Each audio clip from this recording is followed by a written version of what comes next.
we understand that agroecology offers a holistic approach to farming that integrates ecological principles with traditional knowledge. So at SEFSA, we advocate for agroecological farming systems as a viable alternative to genetically modified organisms in agriculture, emphasizing the importance of biodiversity to soil health and community resilience. In our effort to advance our research and advocacy, we support local and indigenous farming communities because we understand that they are the custodians of invaluable agricultural knowledge and practices that have been transferred over the decades, over the centuries, from generation to generation. So, in supporting these communities, SEFSA is committed to providing technical assistance, resources, and platforms for knowledge exchange, ensuring that these communities maintain their status of active participation in shaping sustainable food systems. So today, the theme of our high-level dialogue and our symposium tomorrow is Food Security Today and Tomorrow, which underscores the urgency of addressing current food security challenges facing Nigeria while safeguarding future generations' access to nutritious and sustainable food. We expect that as we are here today and into tomorrow, we will be critically examining the role of genetically modified foods in shaping the trajectory of food security and, by extension, insecurity. So this event, we hope, will facilitate an interdisciplinary dialogue and knowledge exchange and collaborative action towards building resilient and equitable, safe food systems. So key discussion areas during our conversation, we border on GMOs, food security, the imperatives for inclusive dialogue, the socioeconomic and geopolitical implications of food security, and the genetically modified organisms in strategic economic development.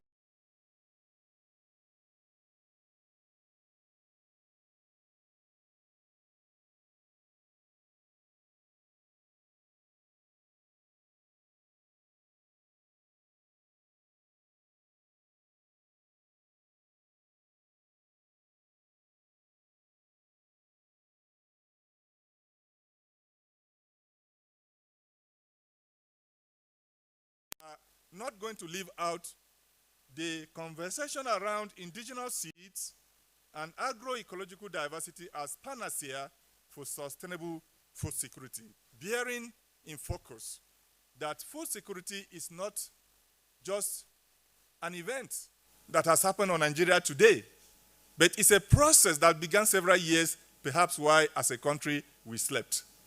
But we are going to get into a wake-up moment where we will call on all Nigerians, high and low, to wake up to the reality of food security, not just as an incident, but as a chain of events that have consistently been engineered by commission or omission to attack our food production systems.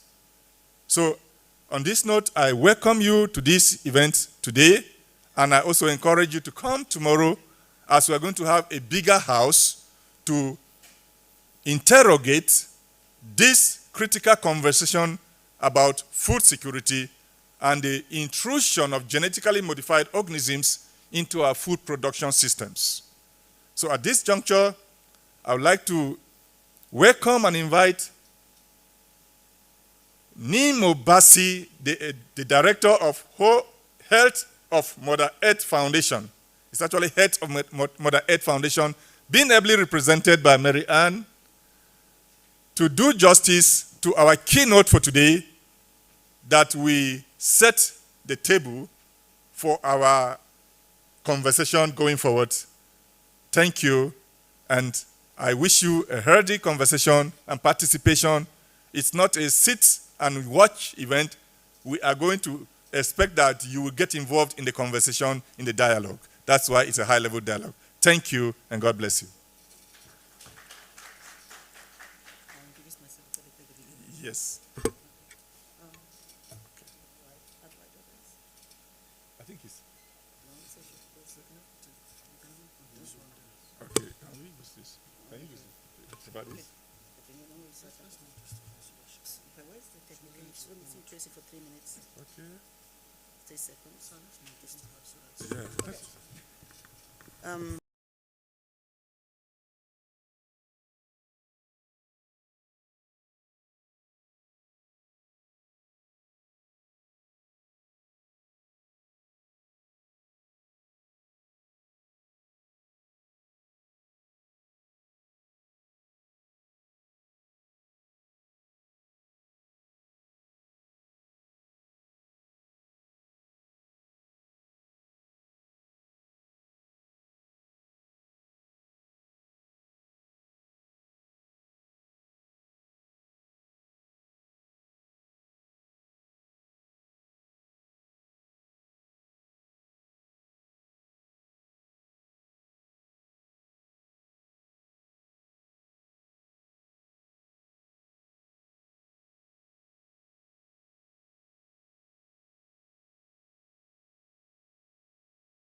In Africa. I used to be the chair of that alliance for 4 years, and now I coordinate the land working group. I am here to represent the able and dynamic Dr. Nimo Bassi, who would have loved to be here, but he had another very important engagement, and he sent me to come in and make this keynote for him. He actually sent the PowerPoint presentation. Everything you see there is actually is. I'll just try to voice it, and once in a while I will interject my voice because I feel very passionate about this topic, because it concerns all of us. We are all right holders, we are all stakeholders. So, okay, I am going to ask that the video, I have 2 clips of video, very short, that will help us understand the topic we are going to be speaking on. I would please, media people, is it ready? One is a short, please don't get carried away by the music, but listen to the words of young Adako, what he's saying. Even though that happened in India, it's the same everywhere where you have genetically modified foods. And then I want you to hear from the voice of a farmer, a small-scale farmer, what these seeds will be doing to our biodiversity, our environment, and our health. Media people, are we ready? And...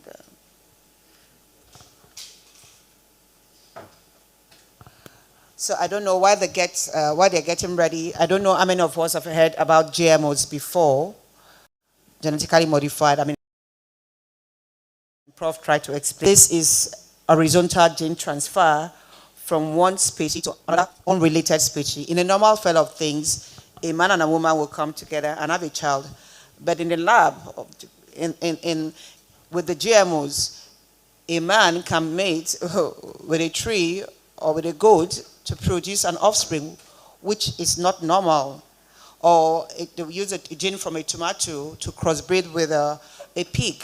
And we know it has not just, apart from the concerns, there are religious concerns, there are environmental concerns, and there are health concerns. So those are all the things we'll be concerning ourselves with in this symposium. We've been talking about them, and we want Nigerians and the world and everybody to know that these have far-reaching consequences and impacts, not just for us, our food we eat, but also the environment and our biodiversity.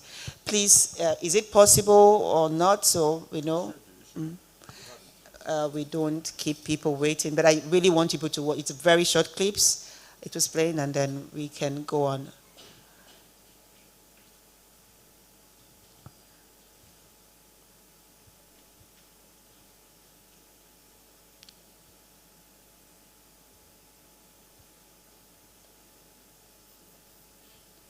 And the PowerPoint presentation, would it be presented?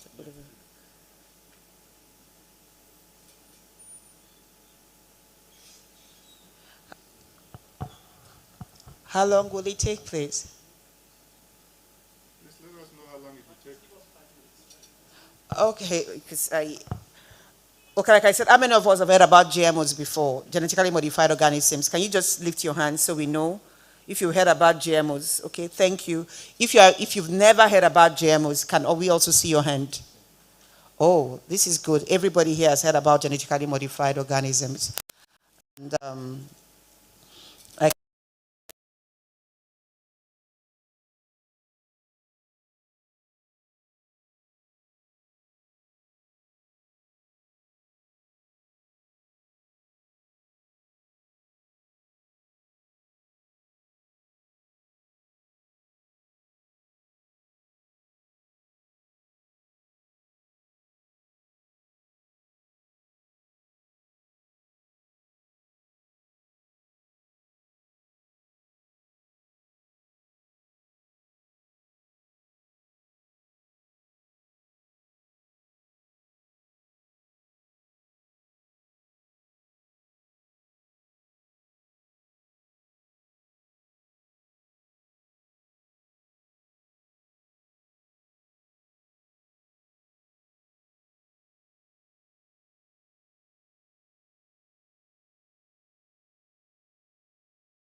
this eventually happen. When, not if.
in blockades and people are dying because we say food should never be weaponized. If COVID taught us anything, we should know that food should come from very close to you. Food should not come from very far, from miles. Because if it does, somebody decides, I don't like you, I'm not going to give you food, that means you are dead. Contrary to what was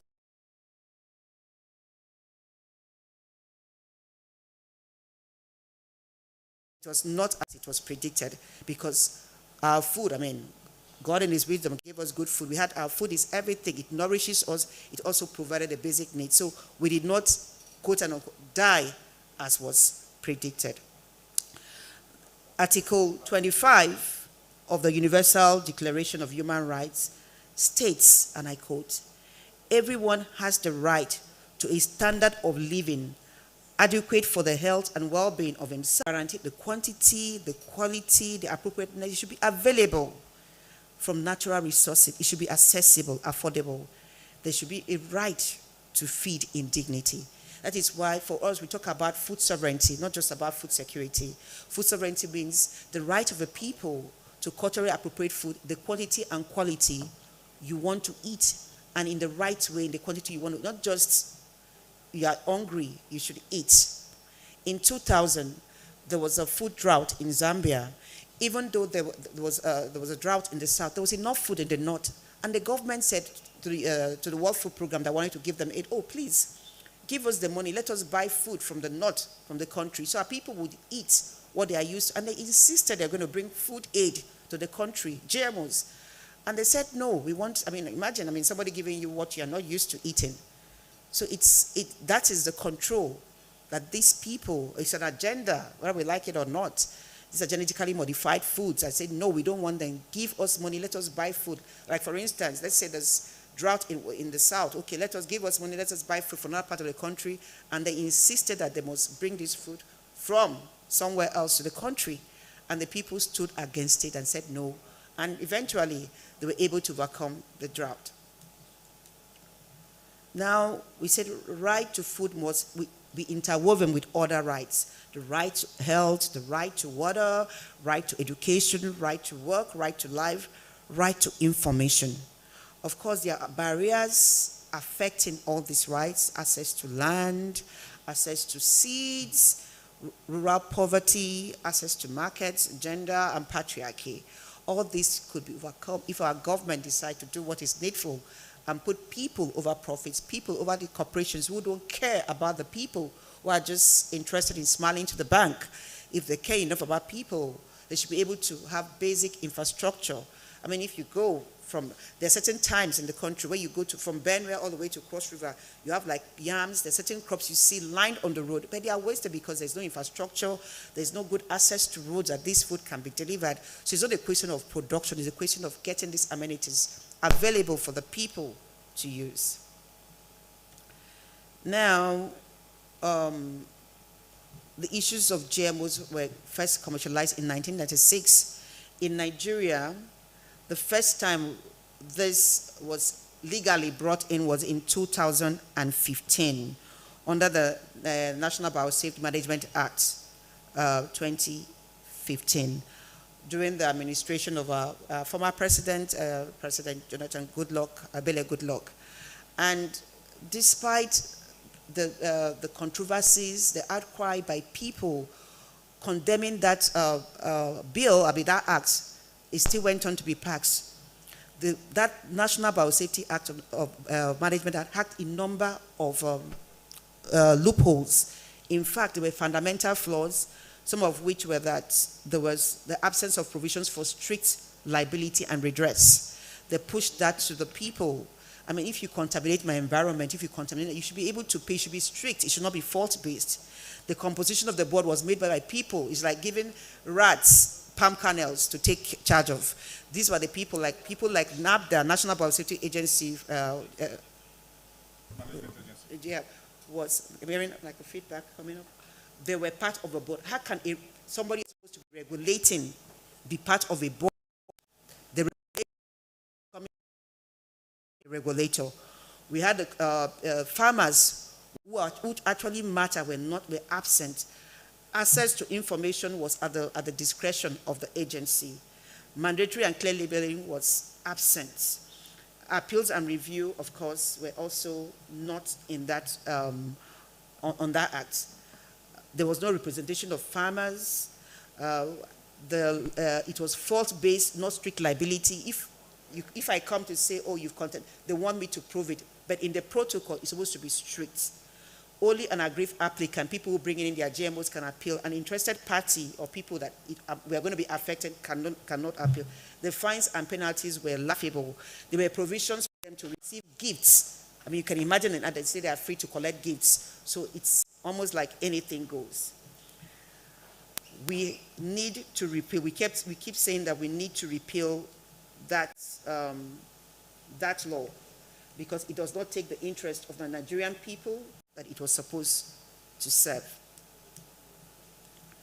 The GMO crops, of what technology is engineered to tolerate herbicides.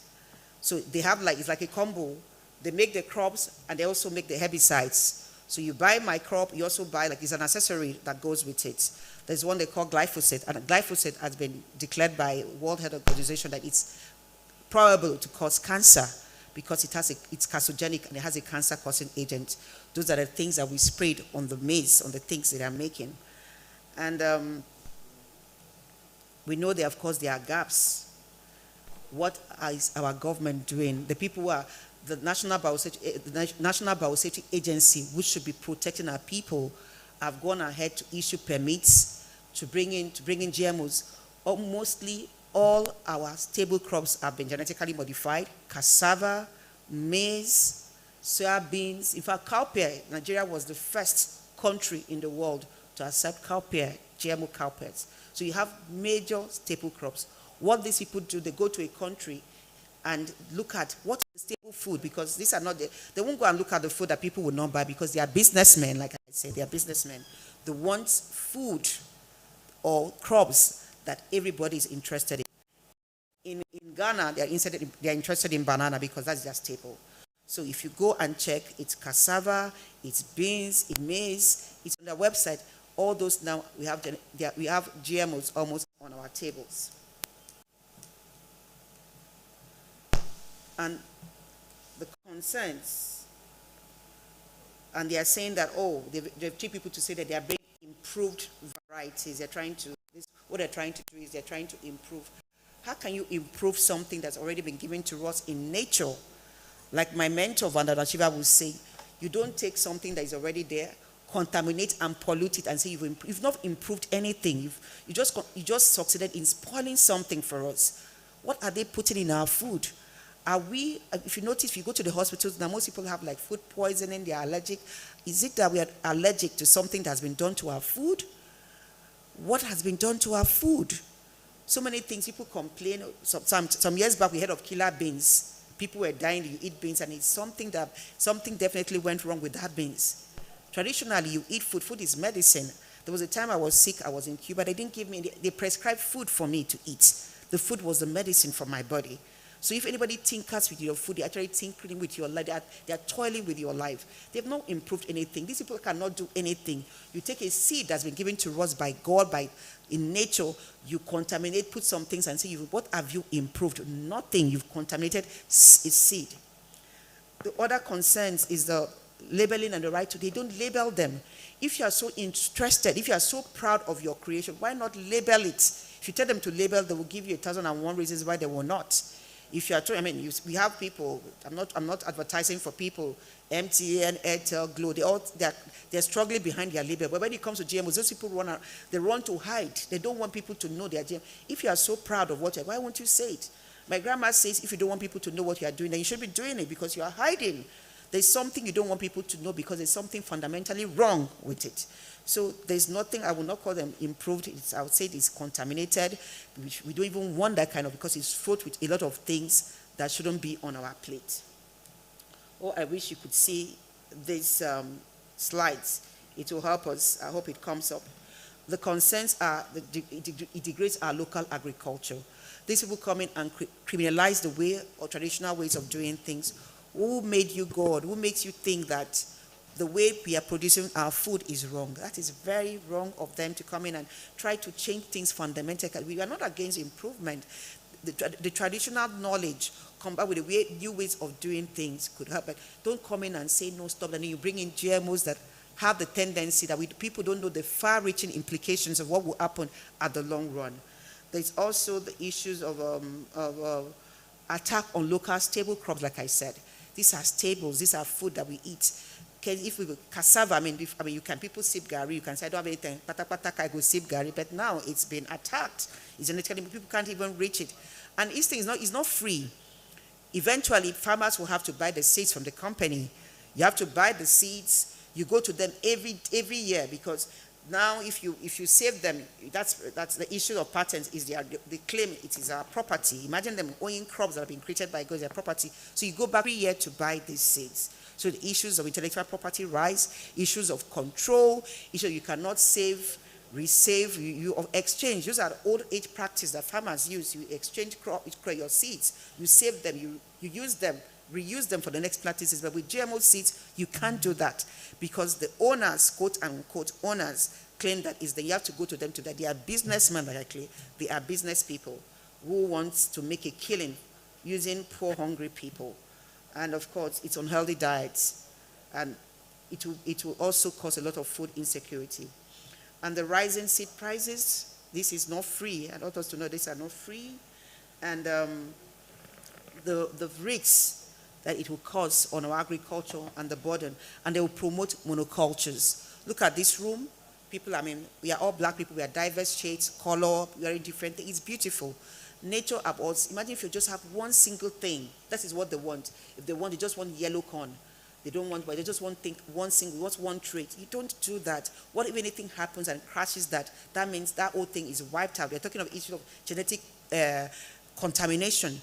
You want to erode the culture. You want to erode the lifestyle of people. They just want things so they can control it. We don't grow things like that.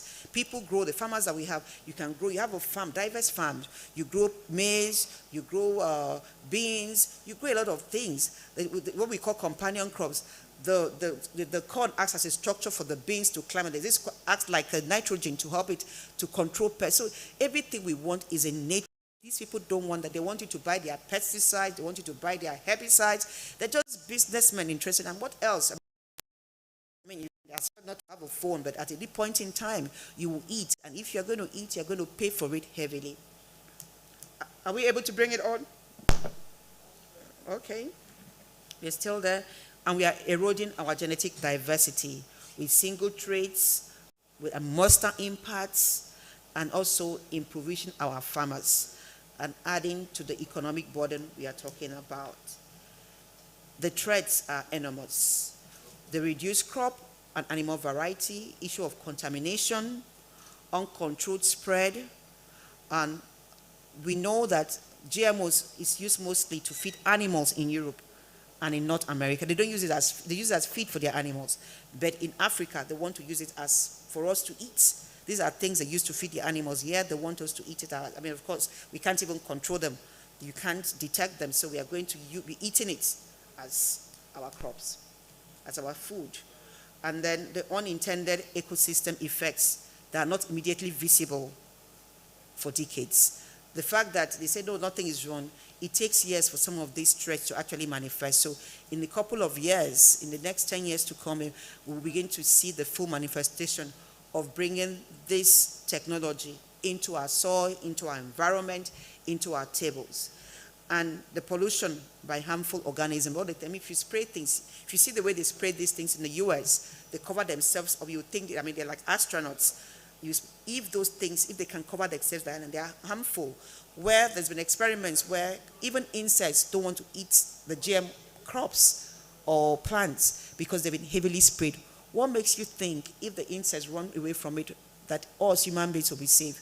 If you buy beans, in those days you buy beans, you see there are weevils on it. That means it's healthy. You buy beans, it's so clean, it's so clear, there's something really wrong. Because organisms cannot thrive in a polluted, in a contaminated, in a threatened environment. And if they are living organisms, if they cannot, then human beings cannot. When they spread these things, they kill the soil. You have dead soils. When you have dead soils, the food you have is also dead. It's nutritionally empty. You don't have nutrients on it. So we're eating dead food. They just eat it. It's like eating plastics. They're not eating to nourish our body, just eating to just occupy the space. So that is why there's need for us to come out, not just as, oh, this is what these people are saying, because you are going to be affected. No matter what you do, eventually you will eat, and if you are eating poison, you're going to affect your system. Africa has been pried open bit by bit by all these things. You go to some meetings, you see them using like poor, hungry people, malnourished children. Oh, we are very hungry people. They use us almost like dumping grounds. We have been used as experiments. Any bad technology, something they cannot do in Europe, they cannot do in the US, they cannot do they do it here because they feel, oh, nothing, a government will not speak for us. It's about time we start speaking for our people. We say it's people over profit. It should be our people. It should be the people who matter. Our food is supreme. Our food is our culture. Our food is us. So if anybody does anything to contaminate, to degrade, it's about time we start speaking up. GMOs are not the way to go. We have all it takes to produce food in a healthy manner, in a way that if our government supports the farmers, they can actually do this. There's a ongoing battle, GMO maize battle between Mexico versus the US plus Canada. Mexico is a home country of maize. I've been to Mexico, and that's the first time you will see blue maize, you will see whites, black, yellow, green, I mean, all kinds of maize. You see them in Mexico. And it's there, Monsanto, I mean, the corporations want to send in, and is it not shocking? You want to go to a country that produces maize, and you want to genetically modify. That is contamination. And the people said no. Mexico has banned GM corn to safeguard the integrity of their native corn from GM contamination and to protect human health. The US and Canadian are challenging the restriction to defend the interests of the biotechnology industry. Like I said, why would you want to? The US and Canada are saying, no, you cannot ban GMOs, we must have GMOs. These people have enough maize to feed a lot of, I mean, if you go, it's very colorful, blue, black, and why would you want to genetically modify their maize? And then the GM corn production is tied to the use of glyphosate, like I say, it's a combo, and other herbicides that are linked to serious health problems, including neurological diseases and some other concerns. The concern is serious because Mexicans eat more corn than anyone in the world, largely through minimally processed flour for tortilla, that is their native food. This is an entirely different way of eating GM corn from the diet of corn ingredients in highly processed foods in the US and Canada. Mexico is unique. Dietary exposing to GM corn requires Mexico to set its own acceptable level of protection from the risks. This is what Lucy Charat says, Mexico's precaution on GM concept is that we don't need GM, we don't need GM maize. We don't want it. But the US and the Canadian people said, government, you must have it. And why? Because of control. Why in heaven would you want to force down the throats of people to accept something they don't want? I've never seen, if you're giving me a gift and I don't want to take it, why would you force me to accept it? We have a problem that is not the need for clean teeth, nor kindness that makes the hippopotamus open its mouth wide for the riverbed to peck on. No, it wants to kill it. So if Mexico, the home country of maize, are being forced to, I mean, they've come out, the government, the country said, we don't want GM maize. And they will say, you must, as it must not, you will take it. So that should tell us something. There's something fundamentally wrong. Some years back, the World Bank sponsored a report, put up people, International Assessment of Agricultural Knowledge, Science and Technology. It is called IAASTD. It was made out of 400 development experts, and for 3 years, these people came together. They did the research to find out what is needed to feed the world, what is needed for us to grow food in a healthy, cultural. What do we need? This is not Professor Christabel, so he's not HOMEF, he's not Friends of the Earth. This was World Bank, and these 400 development experts came up with a conclusion that to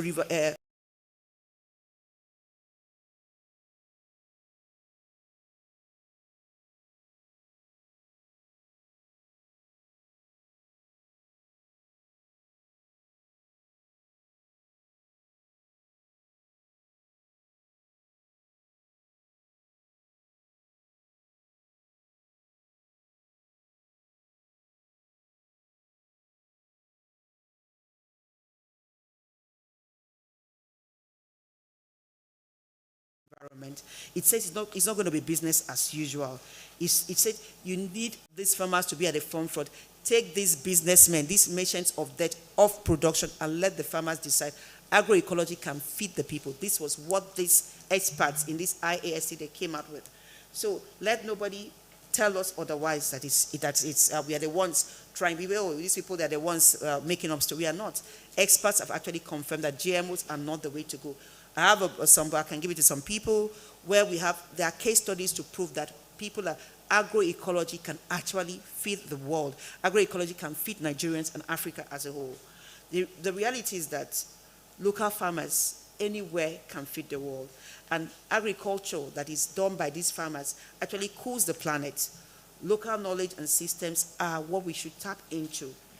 And also, our government need to support our farmers. They need to build storage and processing facilities and begin to round up. Unfortunately, this thing is not up. We need to create an enabling environment where our small-scale farmers will actually strive and work to produce food in a healthy and safe manner. We need to put those people in the driving seat. We need to take up this corporate-driven off our food, because their agenda is just to smile to the bank. To smile to the bank. As I begin to round up, I will round up with a typical case where the issues of GMOs are very, very serious. In 2000, there's this case of Starlink. Starlink is a variety of maize engineered for animal consumption in the US because of the allergenicity of CR9C protein that was engineered into it. It was not engineered for human beings to feed them because of that protein. Somehow, that Starlink was found on Taco Bells. Taco Bells is, taco shells is a maize variety that people eat. So inevitably, that means what was not supposed to be fed to humans was found in the food chain. The contamination and the gravity of it was breathtaking. They had to do massive recalls, and of course in developed countries, even though it was planted on the 4.0 acres of corn land, it contaminated a whole number of corn lands. Even though it was said that it could not, Starlink would only contaminate Starlink brands, but it contaminated other yellow brands. Most shocking was that it contaminated a yellow corn brand it was said there would never be any contamination. And it was not just contained in the US.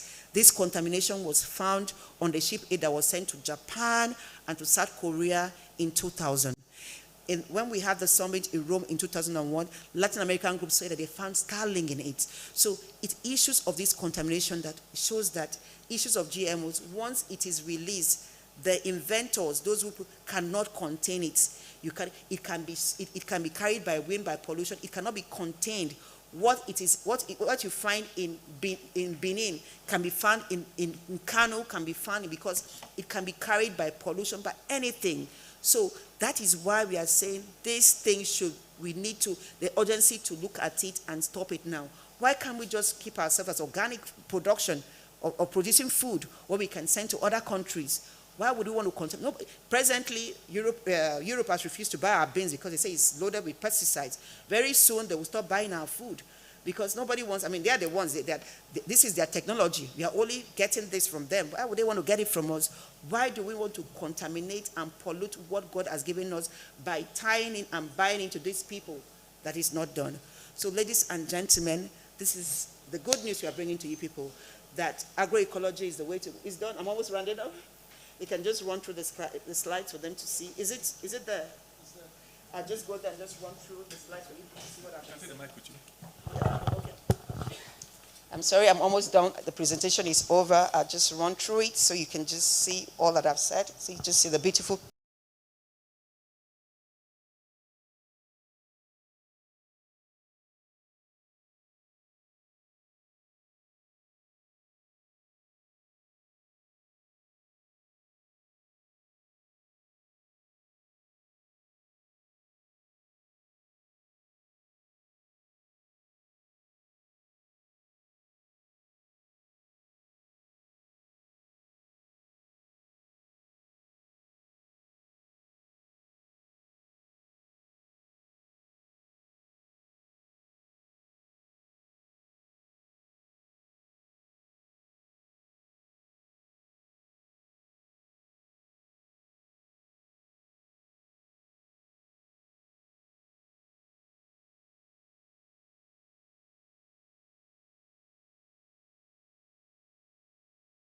They can collect gifts. The people that are supposed to be regulated are members of the board.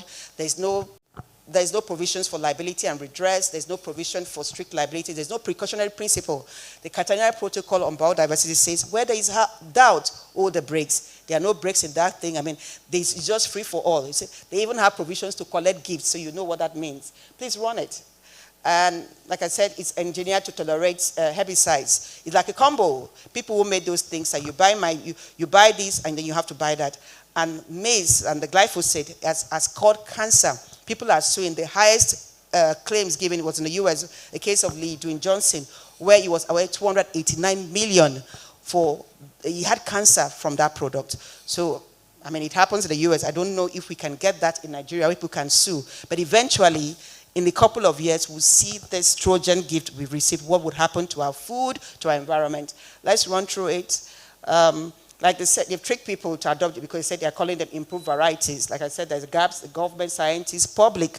How many people actually know what has been done to your food? What has been done to your food? Do you know what you are eating? What's in your platter? We've been eating poison, technically. People don't know what is on your platter.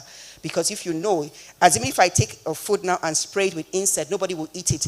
But because it's done at the metabolic pathways, fundamentally, we don't know what is going on. So eventually, people find out, go to the hospitals. People are allergic, people are sick.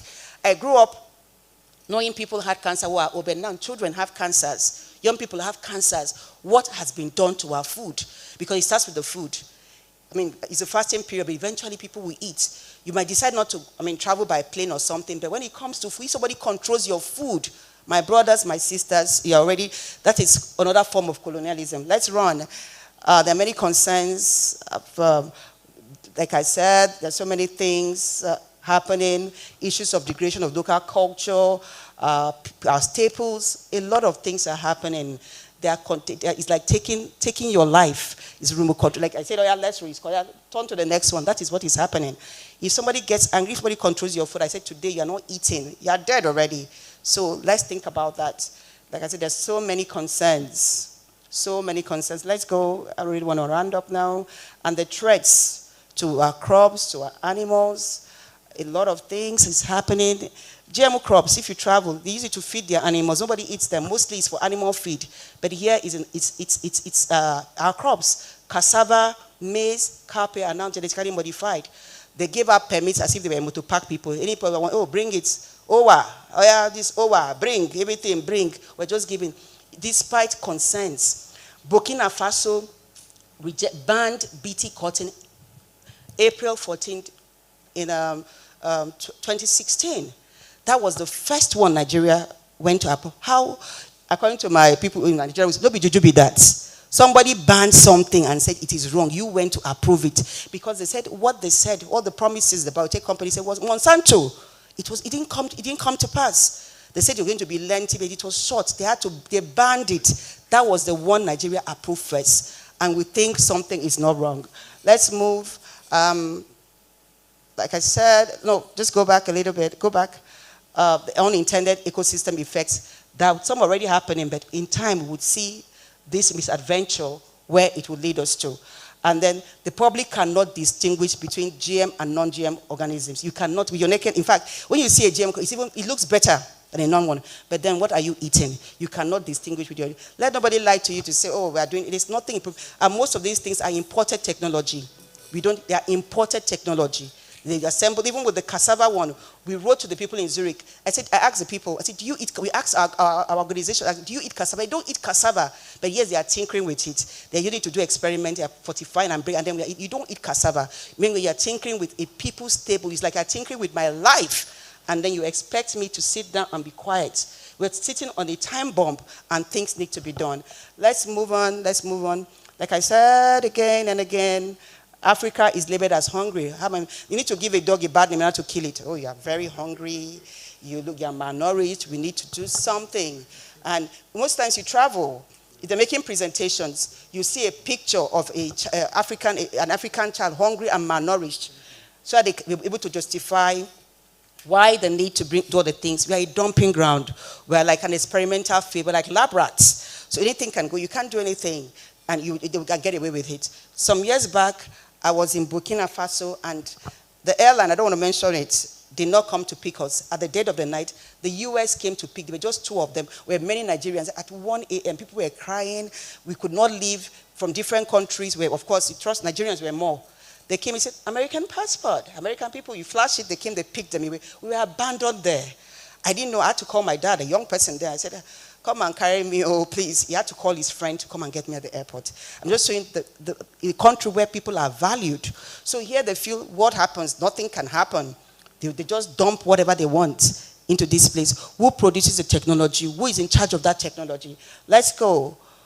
Now, this is maize. Have you seen how beautiful? If you go to Mexico, they have different maize, blue, black, yellow, black, different kinds of maize. They're wonderful.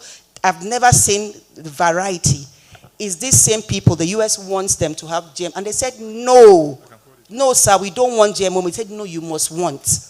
What does that tell you? What does that tell you? Why would you force people to accept a gift? I don't want it, keep it.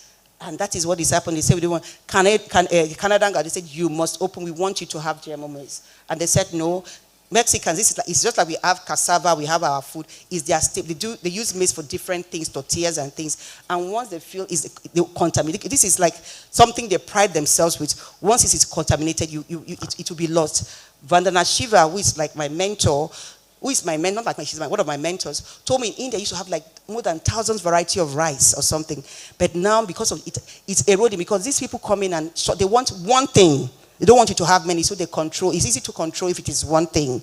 Diversity. Imagine if all of us looked like me in this place. It would be boring. God forbid. Everybody has to be different. Even twins, they are different. But they want one thing, monocultures. Nature supports that. There has to be diversity. You can't just come and want one thing. That is, you want one thing, single traits. So that is what GMO is all about. Nature supports that. Please, let's go. And like I've already said this,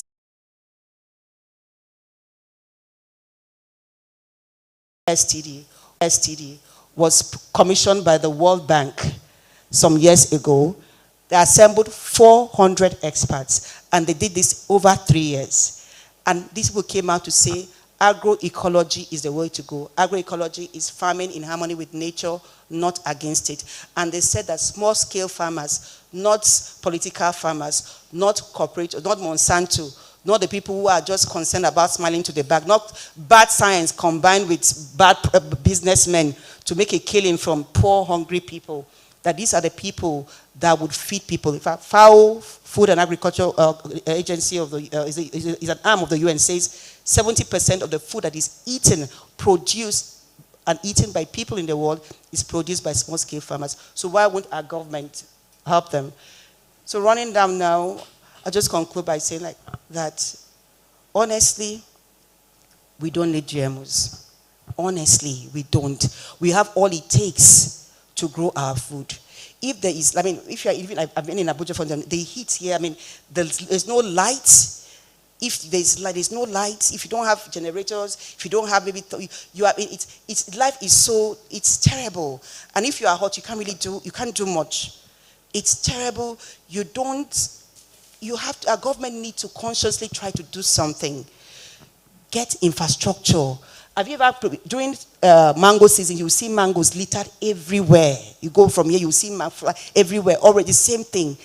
If there is a storage facility, if those of you who have traveled to UK, or you see if they have a fruit, they have it all year round. That's because they have where to store it. If they have things, they have it all year round. This is about time for us to take our lives into our hands. Let nobody lie to you. I mean, I'm happy our media people are here. You're media, but you're also human being. You can, even those in the Senate, you might not go to the farms, you might not go to the market, but you're going to eat. It's going to be this. I'm happy it's not just Mary and Bassi that is going to eat this food. It's not just us. Every one of us is going to eat at a point. So it's time to do something. It's time for us, your voice to be counted. Say no to GMOs. Say no to every toxic thing that has been done to our food. Food is a right. And I believe that together we can stop this menace. Thank you so much. Please, a beautiful round of applause. I never wanted that lecture to end. Can that film play? Thank you so much. Please, another round of applause for her. Can that film play? I'm sure we all Yeah, can you gain a lot. Can you play the film? Is it possible? The film can now play. It's 5 minutes. I want you to listen to young Adaku and the woman, where he said, "Are you God? Do you want to play God? I don't say you can't say it is Marian. Listen to what the farmer said, and it's the same story everywhere I've been to, everywhere I've gone to. Young Adako is in India. You can start with the Young Adako, and then you can play the farmer. Yes, just click that. Yes, that one, and then the farmer later.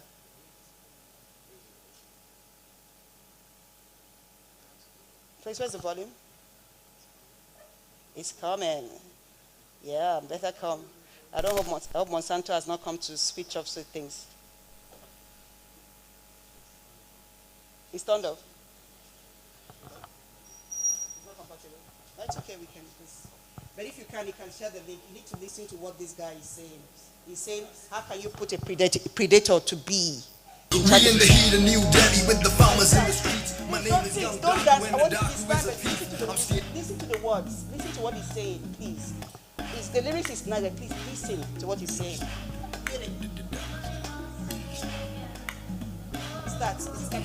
Yeah. Let's get it.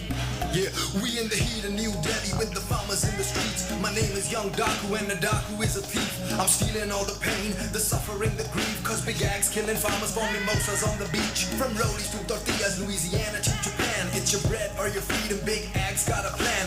Pennies for the farmers and poison on your brain. Round up, keep rounding up the slaves. Let me give you some context and some history. Farmers growing crops and outright misery. Harvesting suicides, attention please. They're coming for your land, your laws, and your countries. I'm talking about an awful plot to rock the crop jobs. Disorder, a rubber stamp to cover it all up. My brain waves going insane to maintain. Poisoning the grain, selling the seeds of death strains. How you gonna bury the aftermath, Modi? The bodies in the bodies. The proof is in the pudding and the farmers in the capital. All your bills are bogus and you're grabbing all the capital. Agribusiness is always so competitive. Smiling, they tap the senators. Overseas filing skeletons only. A bone to pick, trying to cheek. Now we gonna knock you out. To follow this, the motive is to knock you out. You want the profit up, we walking out. Remember now, move on tragedy. You want the profits. How do you want to say, how can you have Sound it happened how? Union Carbide and its toxic cloud. 1 million permanently disabled and many thousands down.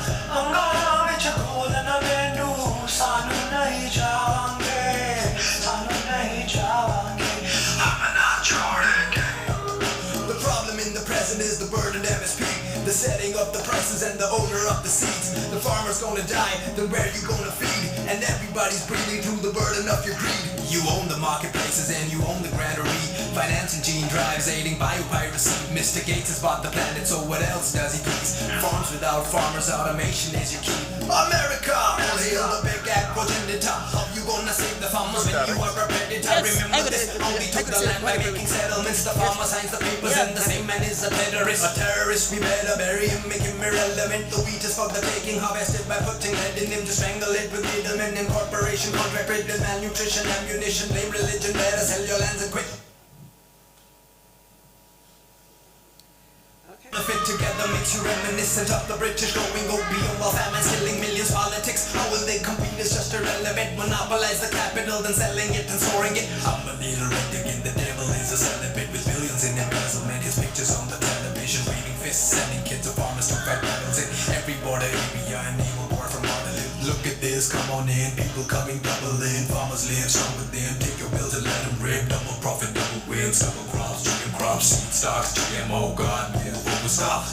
Green revolution in low resolution. They're producing revenue to benefit the very few. Monsanto, Pepsi, Cola, Carlo, Donnie, and Ambani. Opiating populations, burning forests, global warming. Houses block the capitalists. Hundreds dead and hundreds more are pouring in. You do this, can't Google this, move a big.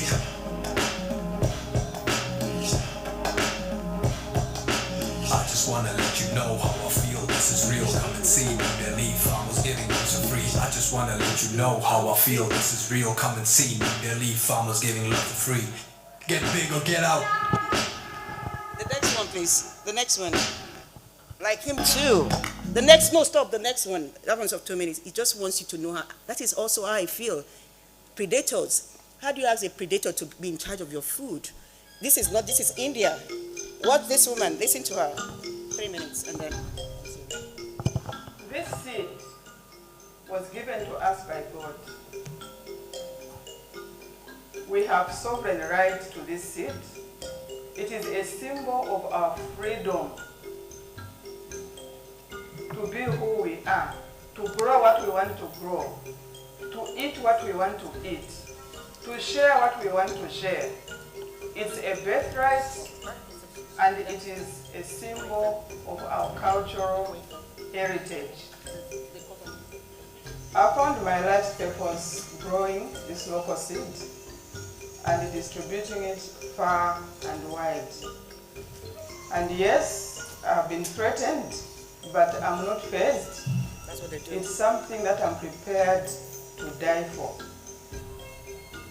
No one has got the right to come and dictate to us which seed to grow, which seed to keep, which seed to share.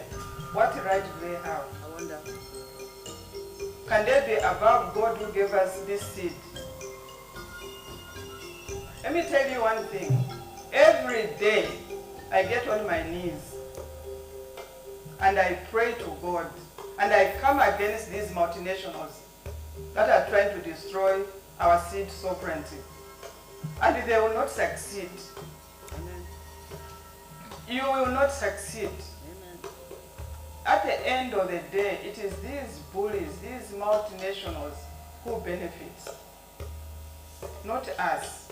We are slowly killing ourselves and we are slowly killing off the environment while they go away happy with fat bank accounts. You cannot fight God. You can intimidate us. You can bully me, but you will never succeed against God. And I will never stop growing this maize because it was given to me by God. I really get upset Me too. that a man, a person, an organization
There are so many of our policymakers, the National Assembly members that are there in the National Assembly, and some of the times you see them passing some kind of bills they don't even understand with respect to agriculture and respect to GMOs. I think we should all leave this place with one concern, and that's the concern of thinking about what we feed ourselves with. Please, I think Dr. Miriam deserves another and a better round of applause for her presentation. Just very quickly, I want to invite Mr. Shegwa Adebayo for his presentation, please. Good afternoon, everyone. Hello, good afternoon. Good afternoon. I want to hear your voices. Good afternoon. All right. So, this is a very important discourse, and I think I'll be very used to this. Okay, I'll just use this. And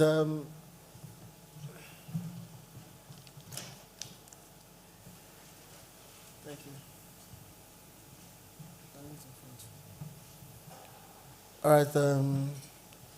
This is a very important conversation we're having here, and I hope we all benefited greatly from the just concluded presentation. There's something about food we all need to know. Is there anybody here you've never eaten food? Or let me say in the past 1 week you have not eaten? Let me see. At all, 0.00. You didn't even snack on anything. Nobody? That means everybody has eaten. I'm sitting here, I don't know anything about petroleum. I don't know anything about petroleum. I just know it's a hydrocarbon.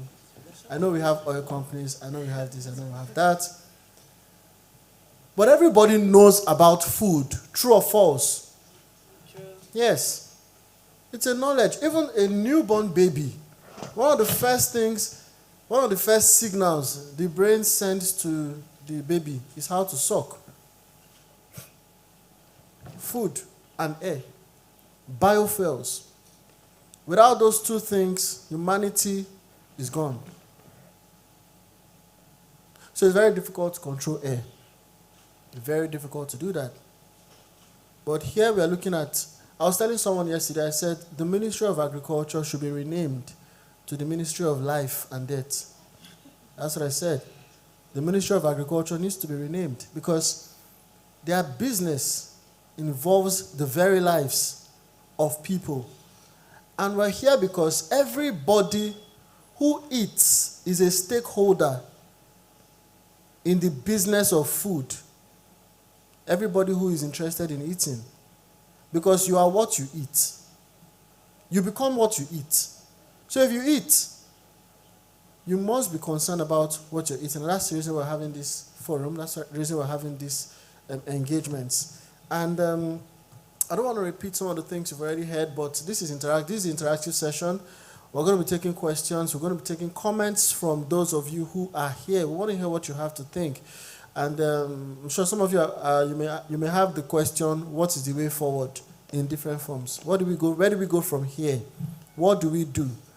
You know, just last month, we had a similar event in Lagos, and then one of the speakers said that if you don't eat food like medicine, you will eat medicine like food. If you don't eat food like medicine, you eat medicine like food. So the first step to being healthy is your food. And you just heard about glyphosate. See, the interesting thing is this. Everybody here has the internet. Right where you're sitting, your phone is with you. You can check it for yourself. If you're watching this presentation from wherever you are, go to the internet. First thing I want you to know is that there are people on earth who have the ideology. There are people on earth here who have the ideology that the earth is overpopulated. And they have taken it upon themselves to work towards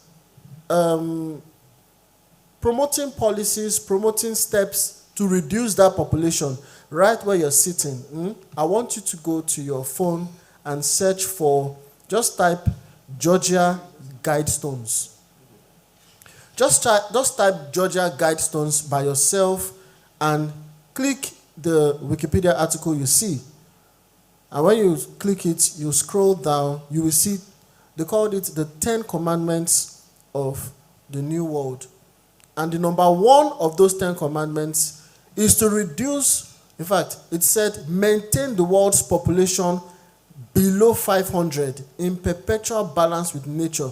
So the question is this, where the remaining, if the world is currently at, let's say 7 billion, let's say 8 billion. So where is the remaining 7.5 billion going? It's there. And you can interrogate what I just said. There are many organizations who buy into that ideology. And that's one thing you need to know. An ideology can be accepted by anybody.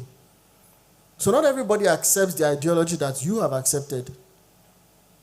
So that's it right there.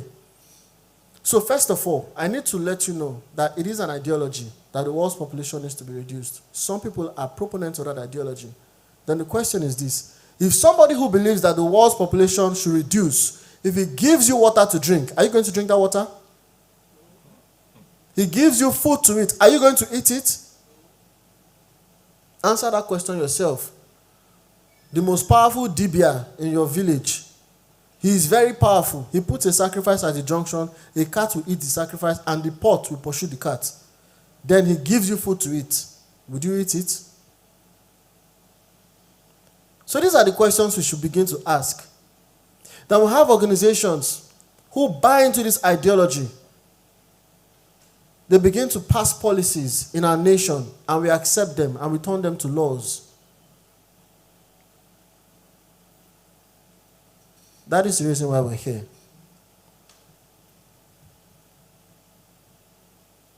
We talked about glyphosate.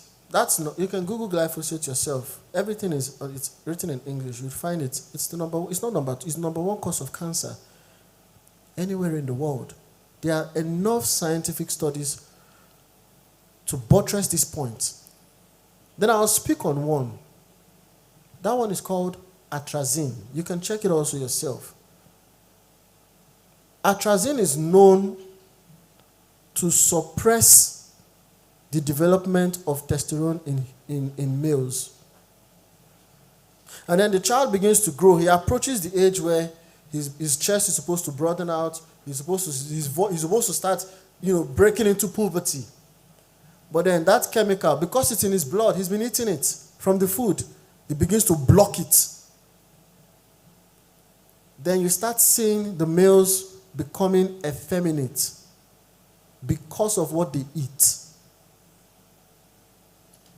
And these are things that the research is out there. Your phones are with you. You can check it yourself. If you're watching, please go to Google. Google atrazine. Just Google atrazine and then, effects of atrazine on males. In fact, it is called a chemical castrator. Yeah. In trace quantity, an experiment was done by frogs. They checked them in trace, because when you put these chemicals into the ground, and like it was like you heard earlier on, the genetically modified crops cannot survive without these herbicides. And when you pour them into the ground, they begin to seep into the water table, the aquifer, everywhere. And then an experiment was done on some frogs who had taken atrazine in trace quantity. And the frogs had both male and female organs. Yeah. Eggs, actually. So then atrazine begins to enter the food, and then we have people looking for children because it's a chemical castrator. It begins to sterilize the males and also the female. And here is the interesting thing about this. When you go to the shop to buy corn, they will not tell you that this corn has atrazine, GMO. No. Nobody will put that. There's no label. It's not showing right now. So with the food you're eating, you could actually be endangering your life. And that's why it's everyone's business.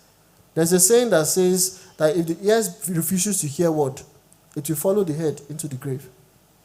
So it's everybody's business. This is not, petroleum. I can decide to be using electric cars, buy solar. I can decide to live my everyday life without and go green, full green. But you can't live without food.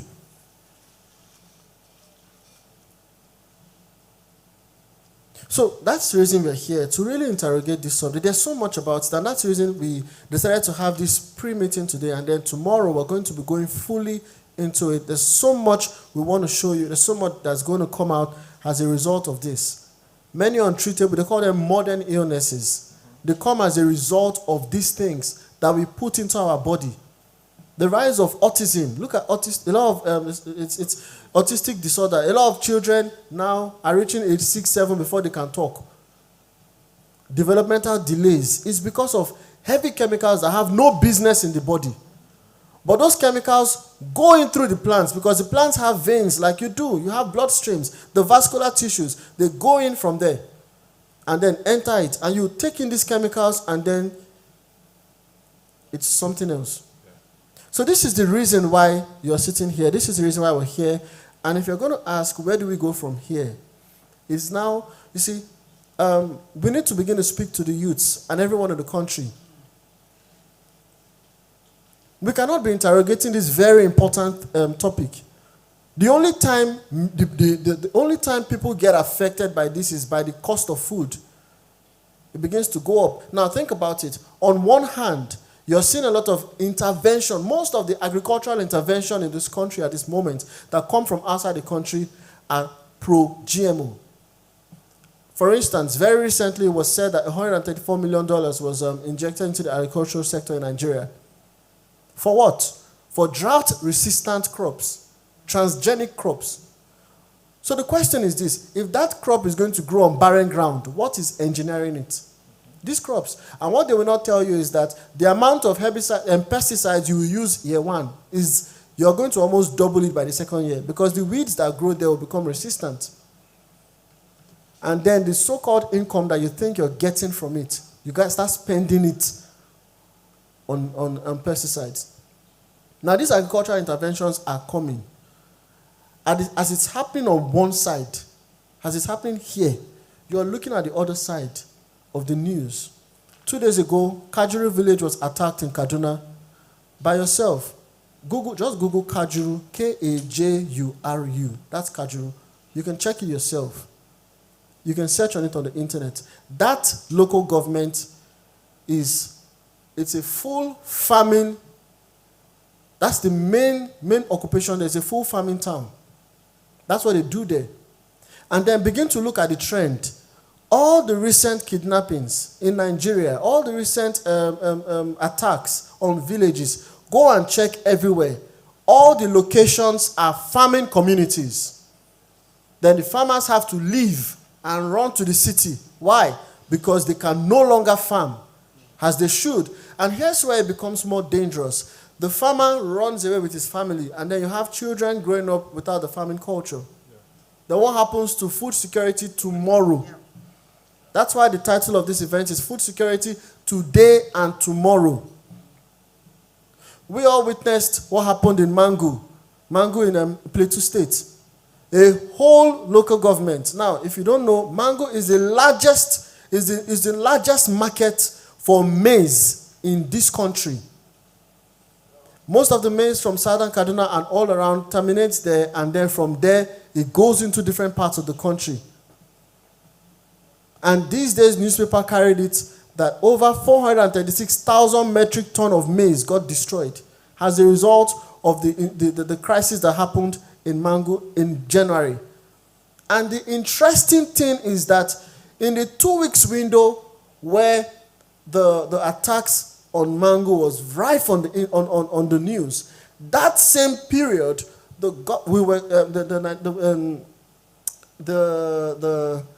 an agency in Nigeria was announcing the commercialization of transgenic maize. So, maize farms have been attacked on the right. Maize markets have been attacked on the right. Maize farmers have been attacked on the right. And on the left, maize, the commercialization of genetically modified maize is happening. Is anybody connecting the dots? Is anybody asking questions? Is there a linkage? Can we begin to think? And then you look at the trend. Farming communities are being attacked.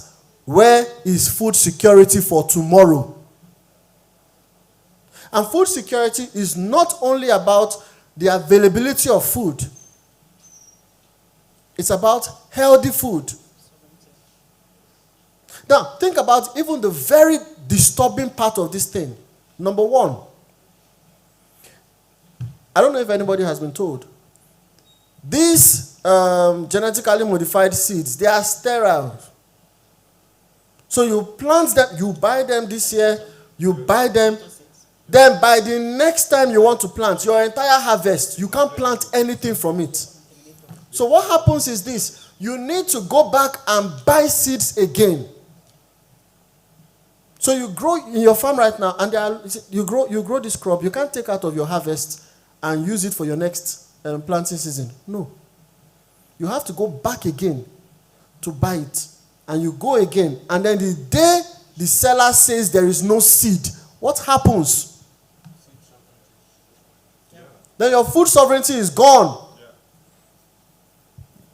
Then whichever company is responsible for selling the seed for the nation has colonized that nation. It is easier to colonize petrol. The day food is colonized, then a bill is brought to the country and says, take this, because we are all very aware Africa is not the West. Just last month, we saw the back and forth between Ghana rejecting the LGBT bill and some of the Western countries. Then a bill is brought, and then we say no because it doesn't go with the African culture. Then what happens next? The food company might decide to say, we don't have food for you anymore. And is that not food scarcity? So it's a security crisis. So a food crisis is a security crisis.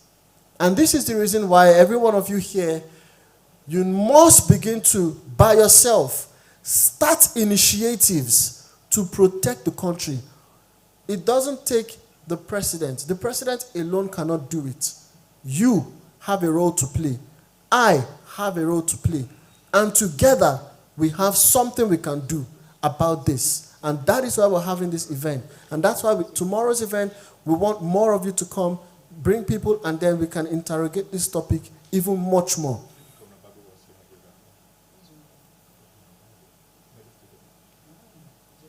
I want to confirm that I am communicating. Am I communicating?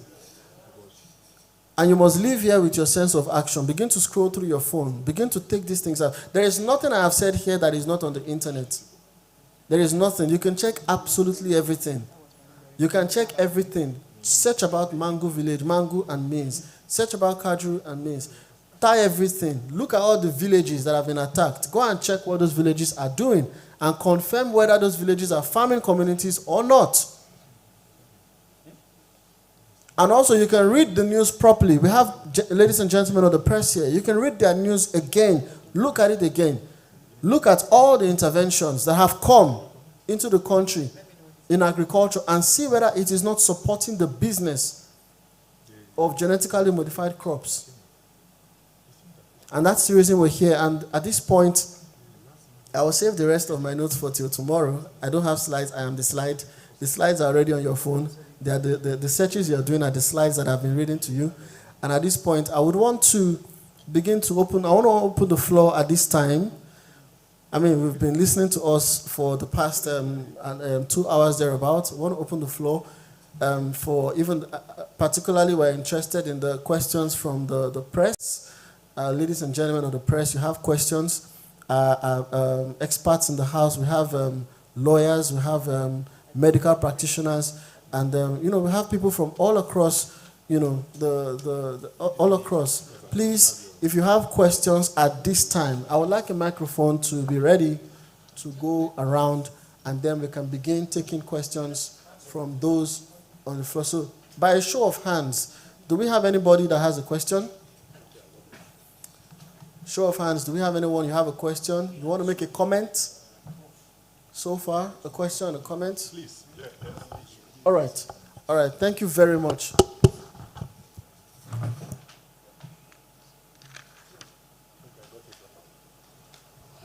All right, thank you very much, Prof.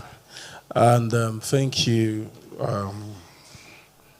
distinguished members of the panel and the highly esteemed members sitting and hearing and contributing, or participators to this program. Would you mind I stand up to talk? Yes. All right, thank you so much. My name is Obola Chinedo Kereke. I'm the Executive Director of Initiative for Leadership Foundation. It's a civil society organization. And I also head a coalition of NGOs in Nigeria called CNC. concerning the topic on ground, there are areas of my concern, which is what I want to look at. And I feel while we're going or preparing for tomorrow, I would encourage that everybody should look at this particular aspect. I'm looking at the aiders. I'm looking at the aiders of these heinous plans against humanity and against Africans. And I'm looking at such aiders like the civil society organizations, the security agencies, the government ministries, the legislators, the media. These people, for me, are the insiders. Many of them are participating knowingly in getting these things perpetrated in most countries, while many are ignorant, rather they are deceived. And I think we should push also our advocacy towards these people, like security agencies. Let me give you an example. Most of the things that you are announcing that are happening in the villages and some of these places, there are allegations that some security agencies are involved. There are allegations also that information got to the security to come to the aid of these people, but nobody gave an instruction for them to be attended to. Meaning, if we have the security agencies properly informed, properly in line with getting the right things done, those in offices and security agencies being the ones to support, to see that the security of the country and the safety of the people are paramount in their heart, they would not be perpetrators, they will not be accomplices to this particular act. So I think also that our advocacy should be pushed towards that direction, getting to the security agencies, getting to the intelligence community. Because if the intelligence community is properly educated, properly informed, at least 1 or 2, 3 people within them will do something. At least something in favor of the national security. Something in favor of the safety of the people. Something in favor of the country as a whole. Now, why would everybody just be quiet? Like, so I always ask this question. Why was it all silence? Why was it that nobody said anything? These things were going on and happening and growing, and nobody said a thing. The intelligence community is so large. And I can tell you the intelligence community is one of the largest communities in any nation, including Nigeria. Why is it that there's nobody that could say, oh, this thing is going to happen, this is happening like this? Because it seems like many people are deceived. It seems like many people on the top are also not getting so committed to getting these things done. So I think we should turn our advocacy in this direction. And the same thing is happening in the legislative houses. The same thing is happening in civil society organizations. And that's where the place I'm more concerned about. Civil society organizations in Nigeria, many of them we are being piloted or being directed by the same people who are perpetrating these things. They are the ones that brought in the COVID-19. They are the ones that are bringing in the GMOs. They are still the ones funding the terrorism act. Terrorist people has been alleged that they are the ones doing all this. And they are still the ones giving us the thematic areas to work on. The civil society will have to work on what they told them to do because they are bringing the funding.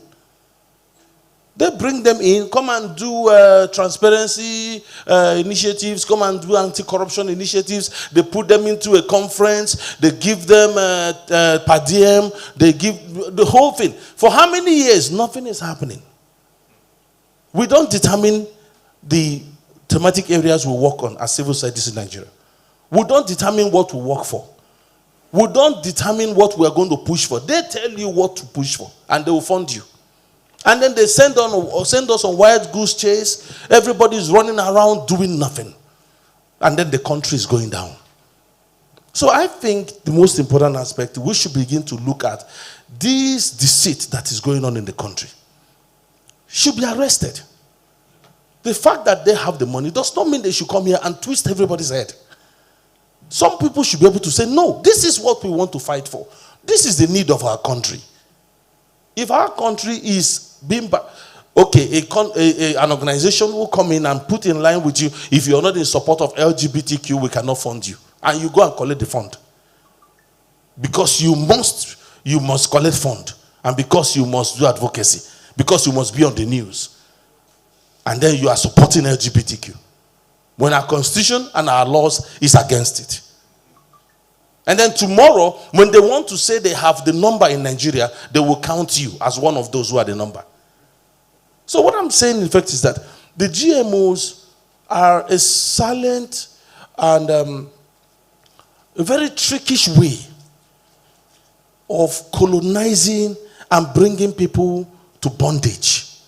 In fact, when Dr. Mariam was talking, she mentioned something, and I've heard several people say this. Of course, you know, the person that controls your food controls you, controls your life. When Mr. Shegu was just talking here, he said, these seeds are sterile, which is true. The seeds will only produce that once. And then you will go back to the person for more seed. Oh, tomorrow, the seeds are no more. They tell you, okay, until you do this or do that, before we can give you seed. You have become a zombie. This is not something that people should sit down and sleep. This is more than COVID. We all ran away from COVID. People are running to their houses. People were saying this is the end of the world. But I can tell you, this is more than COVID. And I think people should rise up right now and begin to fight it. Thank you very much.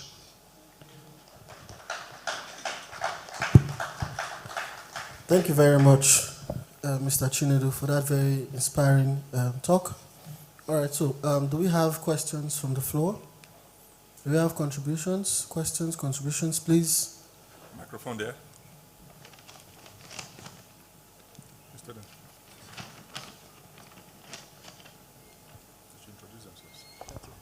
May I stand on the existing protocol? I am Timothy Estefanus. I actually came to this program with the aim that I love farming, so I'm going to learn different aspects of farming. That's why I came here. But on coming here, I realized that there are things that have been of concern to me for a very long time. But I thought I was the only one that knew about it, so let me keep quiet. Nobody's going to understand. I was glad when the first speaker spoke about the GMO in maize. You see, there's been a lot of subtlety when it comes to distribution of this GMO. I remember my parents are teachers. 1996, I can clearly remember, we have variety of colors of maize. That's what we plant. And then suddenly my father brought small bags of maize and said, these maize are improved maize. And because he was one of the largest farmers in the school compound, he had a lot of the bags. So when he planted and it was grown, and we had bumper harvest, other teachers started taking over. Students started taking it to their houses. Everything, I know, I am very aware that it was the beginning of a whole local government taking over GMOs that I'm just knowing. But then I was not comfortable with it even at that time because I couldn't eat my colored maize. And then we see there's this particular vegetable that you can just fetch it when it's rainy season and cook it and eat. It's in extinction now. It's called abanacha. You can't see it again. And then my concern started growing when the multinational companies, I will not mention names, started buying the water companies. The purest water company in Nigeria or in Africa is bought by a multinational company, and I'm beginning to have doubt. I will not mention names. And I feel aside the fact that we are dealing with that, the agricultural orientation should be carried out, not as a government. Let's not depend on this government. Let's not depend on any government. Not as a government, but as individuals. As individuals. I remember the former governor of Plateau State, for instance, where I'm coming from. organized something like that, that we had what we call the agricultural outfits in every local government. It is called the ASTC. And then he was selective as to who brings the crop into the state and who he connects with. I think that's what we should do as individuals. That even within our homes, there are different methods of agriculture that I've learned on my own that I feel that still can be done. Which the popular one is planting in bags. I believe that can be reserved. Or planting your tomatoes or the pepper, which is not pepperish anymore. Even the Cameroon pepper is not pepperish anymore. I think that's all I can say for now. Thank you. Thank you. Okay. Thank you. Yeah. Thank you so much. What you have said has elicited a concern, a response in me. You see, what you said that you didn't say, or what you didn't say that you said, is the concomitant intrusion of many other things into our agricultural chain. First amongst them, which is the unreserved application of different kinds of fertilizers as a result of what these things have done to our food supply system, our agricultural system. Now, the composition and constitution of the modern foods, the so-called improved foods. I remember vividly the colored maize. And I also can still remember the taste, the flavor of this maize. When they brought the so-called improved maize, the first thing that we lost was the taste of the maize. It became bland, not tasteful. That was just a flip side of what was happening inside. Now, like we have said earlier, my colleague has said, during our outing in Lagos, one of our speakers, our partners, made a statement about if you don't eat, or rather she said people should grow their food.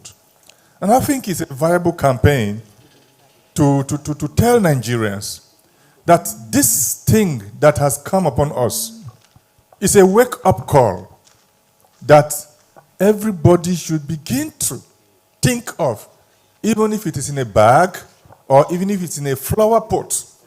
Begin to grow some things, even if you need to put them on your veranda of your building, of your house. But better, if you have opportunity, create a garden around your house.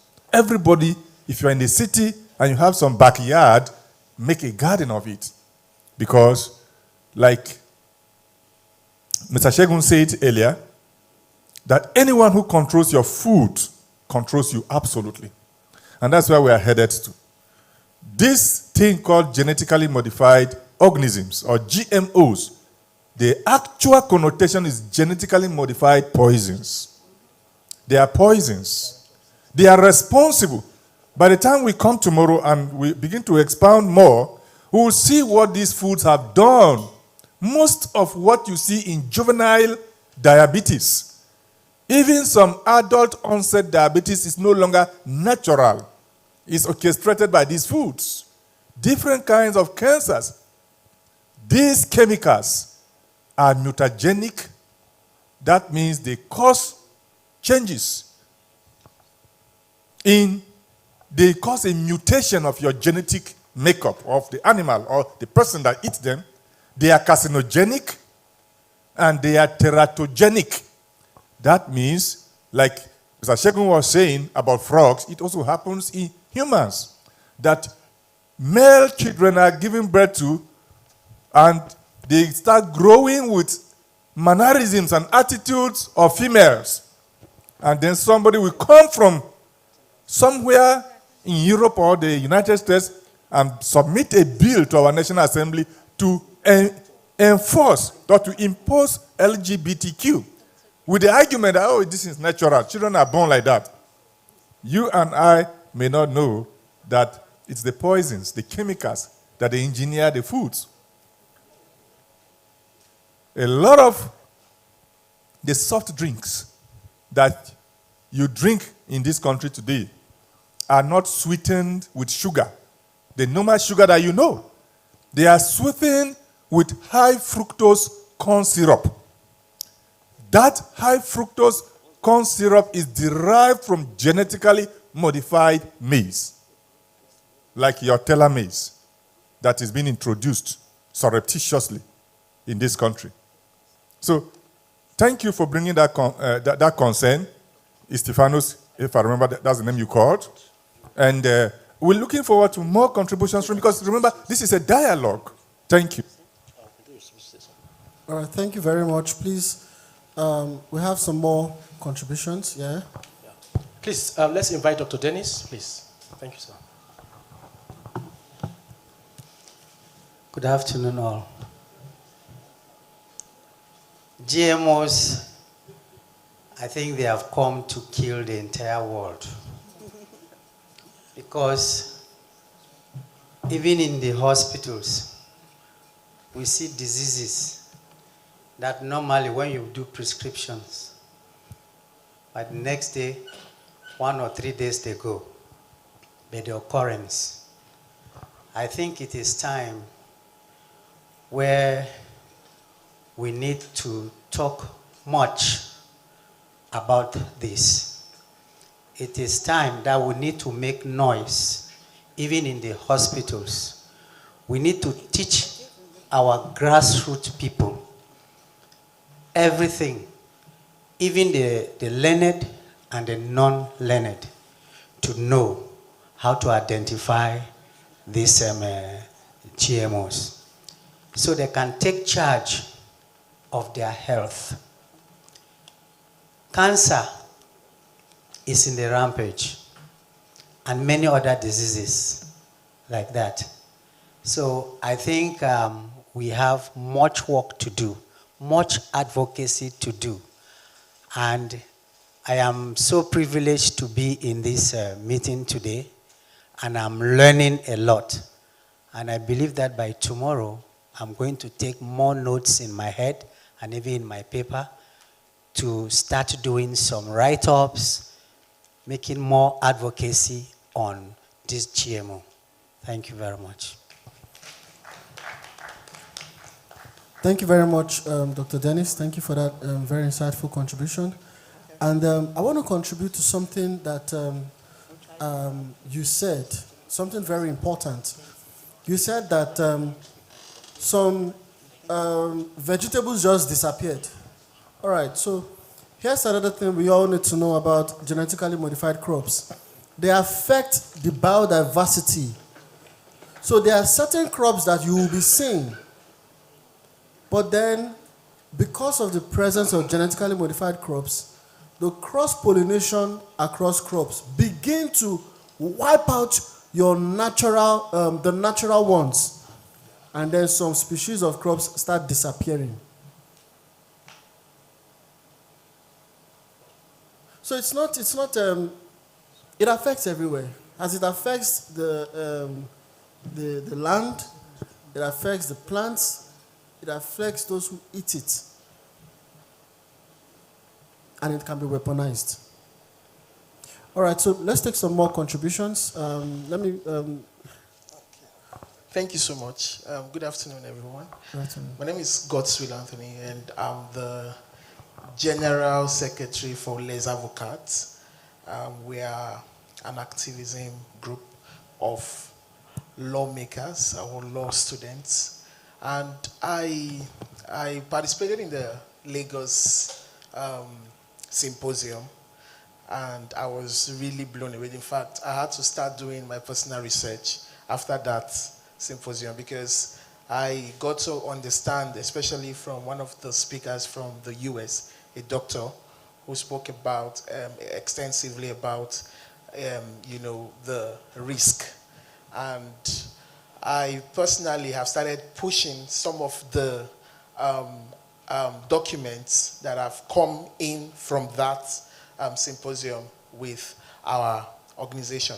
Now, from my own understanding, some things I thought about, I schooled in Benue State University, and being in Makurdi for some time, Benue State being a very, they are known for growing crops and all that.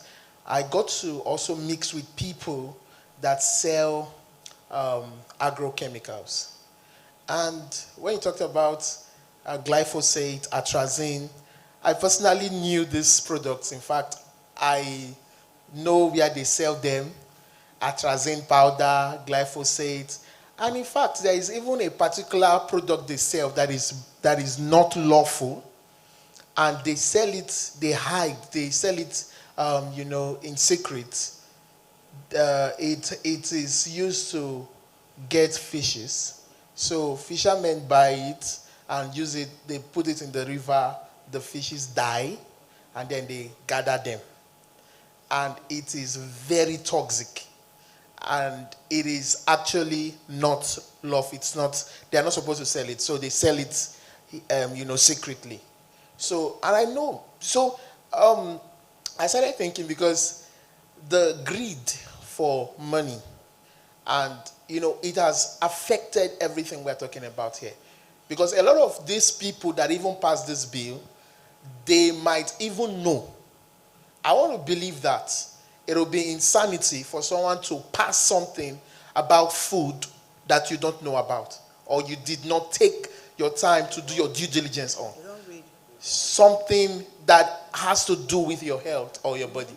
So if they are that insensitive, then I think it will be good for us to start a kind of sensitization, starting from the grassroots level, like the doctor said, and also from these dealers too, because these people are not far-fetched. They are in the market, they are in Yanya market, they are in Wuse market, they are in Wadata market in Makurdi. They have shops there. They sell these things. And these are things that are toxic, both to the soil and even to the water and to the food.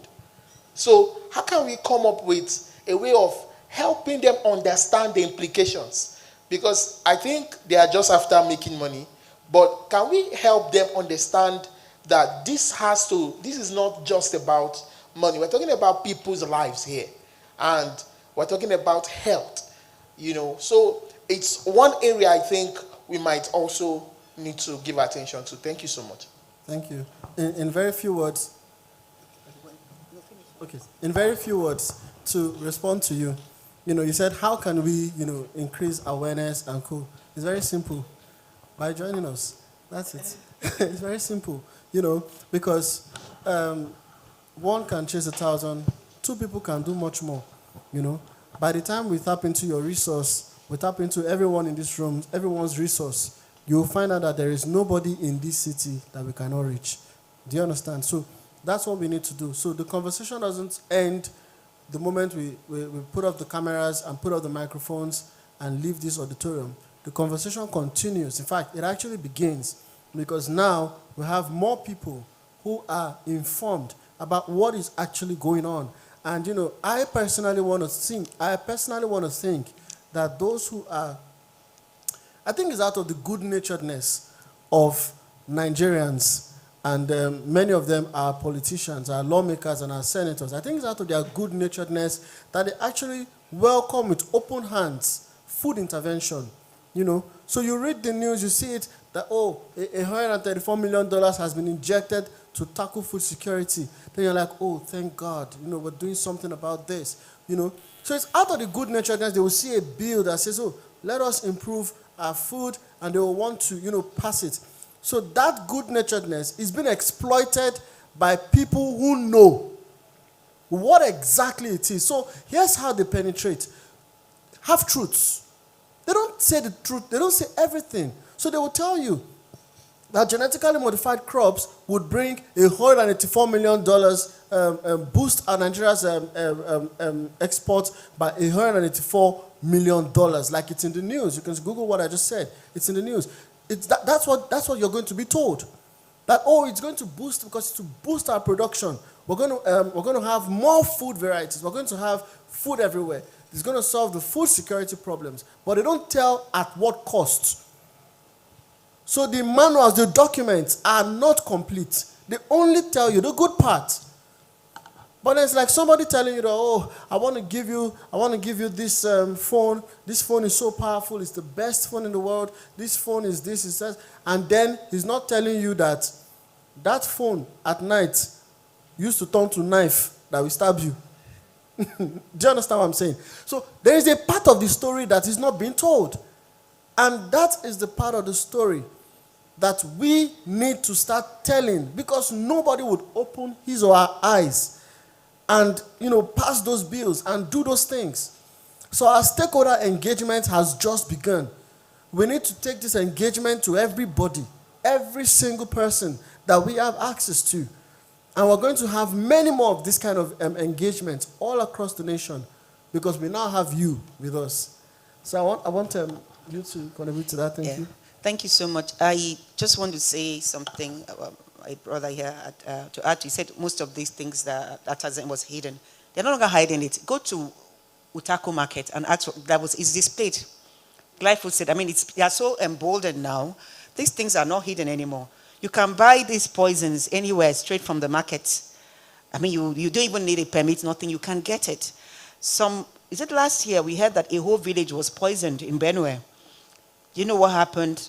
It was the pesticides that overran into the water, and people died, and nothing happened. In other climes, it would have been, what is going on? That if at more than all lives matter. If somebody should die, this one, people, more than 10, more than 20 people died in a community in Benue because of these toxic pesticides. You can buy glyphosate. But maybe if I can, I'll look for my own in the house, and I bought to bring to come and show you people. You can pick it up in the market.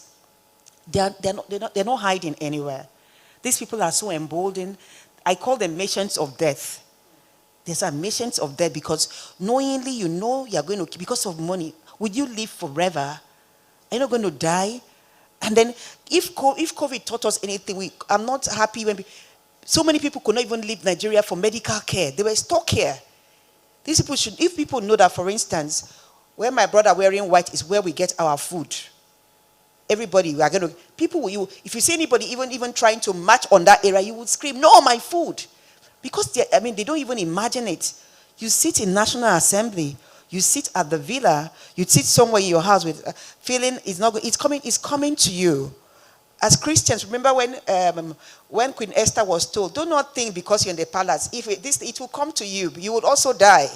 Don't think because you say you are Queen Esther, you are in the palace, it's going to get to you. You're going to eat. This food are gotten from the market. It is eating poison will find you. You're not going to the market, but you will get the food from the market. So it's about time. And you said our people don't. Some of them, it's possible some of them don't even know, but greed. Why won't you? They just eat, they don't want to read. You're not reading in between the lines. We've been over this thing for more than 20 years, believe me. I came out from law school. I have been shouting and screaming. We've spoken. Of course, anytime you speak about GMOs, there will be some people who have not. We really try to bring this message across. But then, the powers that be, the marketers, these merchants, these businessmen, these corporations, because these people, they see it as business. If you want, because I was speaking to somebody, he said, you know why if people try to, this light situation, you think those who sell generators will want them to be 24 hours light. Why would you want to do that? I'm hearing in Abana and there is light. Things can actually change. What makes you think you will poison people to make money from it? So I think it should be like almost, I don't even, it's an emergency on the food sector, because you are putting a burden on the medical sector when people get sick and go to the hospitals. We've heard of most doctors and nurses are even leaving the country. And a sure way, like I say, people, not everybody, I know some friends, they share a phone in the family because they don't need for food. Like Mr. Shagun was saying, how many of you have not eaten in the past? You will eat today, before the day runs out, you will eat. So this is something that affects all of us. It should not be just one, it should be everybody discussing it. Everything ends in food. You can decide you can have 2 clothes and still live, but you for food. These people sit down there and make laws that I don't even think they feel they say, nobody, we are doing this out of passion. You hear that woman, it makes me, my spirit boils. This is a personal thing. It's not just because it's a personal thing. I was supposed to be somewhere else, but I decided to come here because I want, this affects me directly as a Nigerian, as a person, even for the children, our children unborn. It affects everybody. So don't sit down there and say it doesn't, it concerns you. I do not think you can escape. When it's gradually to, and it will start from there. Because we're the ones, all these things, our food has been, is it poison? Let's go, we are systematically being poisoned. Because we're not dropping dead does not mean that the far-reaching importance of this thing will start manifesting in time. And it is time we do something fast. And like he said, all hands must be on deck. You can't say, oh, what will see for also to, all of us, we have to be, we are not just stakeholders, we are right holders.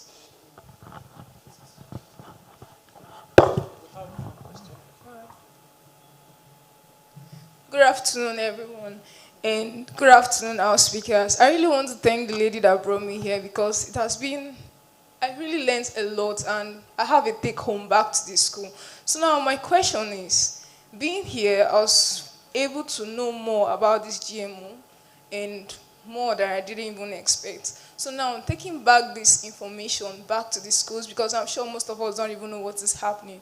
My question here is, Mr. Estefano said something about we working individually to ensure that this doesn't take place. And the majority of us speaking here are on the side that GMO should not be imposed on us. So where my question is there a body of organization that's going to be set up, or are there like strategies, measures to be taken to ensure that they do not impose this? Because we individuals, we only have our voice here in Nigeria.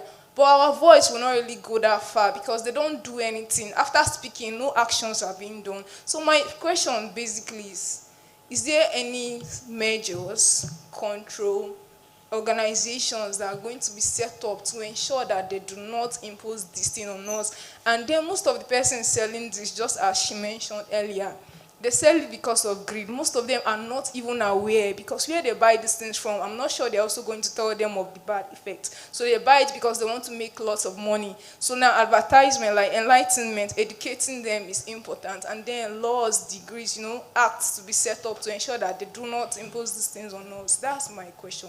Like, what do we do then after being enlightened and knowing that, oh, this thing is wrong? So what are we doing to ensure that they do not, impose it on us? Thank you. Thank you. Thank you very much. Now, very important question. And let's take contribution from... Okay, say, that's true. Sorry, what's your name and what school? What school are you from? My name is Chidume Christabel Kenechukwu from FCT College of Nursing Sciences, Kwagolada, Abuja. Thank you. Thank you very much.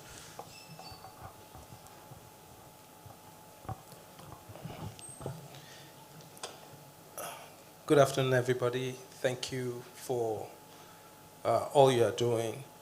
Now, Chibume, right?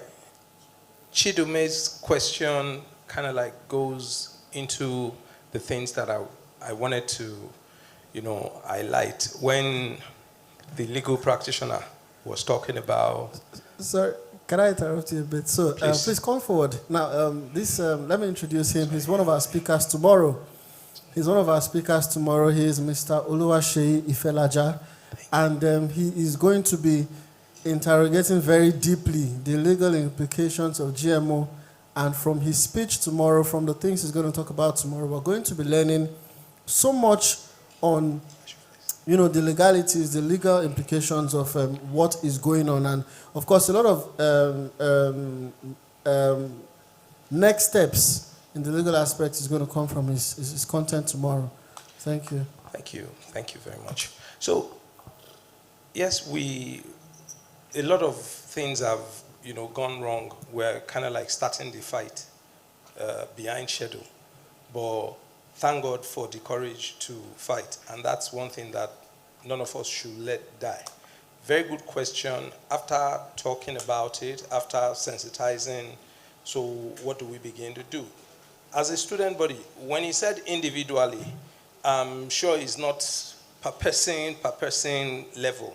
Even if it's your nursing organization, you should be ready to get yourself together to move when you're supposed to. And there are particular agencies and institutions that we will, need to have these interactions with when the time comes. It's either they come to us and come to sit down in forums like this so that they can hear and they can also contribute what their thoughts as to why these things are. For example, all of the chemicals that has been spoken of here, it falls under NAFDAC's purview to make sure that they are already on banned lists. They are banned in so many countries. And also here, they're not supposed to enter. So we have NAFDAC. We have quarantining services. They are supposed to be our gate watchers as far as this part is concerned. Customs, Nigerian customs.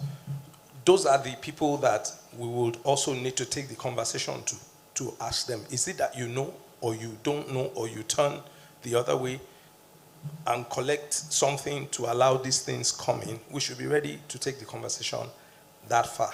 I remember a couple of years ago, during, I think, the first term of the last administration in government, the vice president championed a national quality infrastructure project that would help us as a country to begin to be able to trade with foreign, allies through meeting standards, doing things properly, because that has been what has distorted the conversation for a long time. So that conversation, a lot of things were set right. Like, it was during that conversation that Nigerian quarantine services, what they used to do at that time is they're at the airport, you bring your goods to export, and they tell you there and then at the airport or at the port that you can't go, it can't go, it doesn't meet the requirement, it doesn't do this, it doesn't do that. We were able to, during those conversations, fine-tune the framework, and they were told, you're not going to be at the airport. People will be in their factories, they will do the work, pack the product, do everything that they need to do, only to get to you at the airport. You now tell them to go back from here. No, get up, go and stay in their factory. Be supervising what they're doing from there, so that when they get to the airport, the work is easy. You won't have somebody invest so much at that level and now trash it when it gets to the point of export. So get your people to go to their farms, see how they're farming, because some of the things that will not let our products fly is they do the analysis and they find these chemicals that we're talking about in those products that we want to send out of the country. They find it in their own, in saner climes, and they reject it. So people lose money.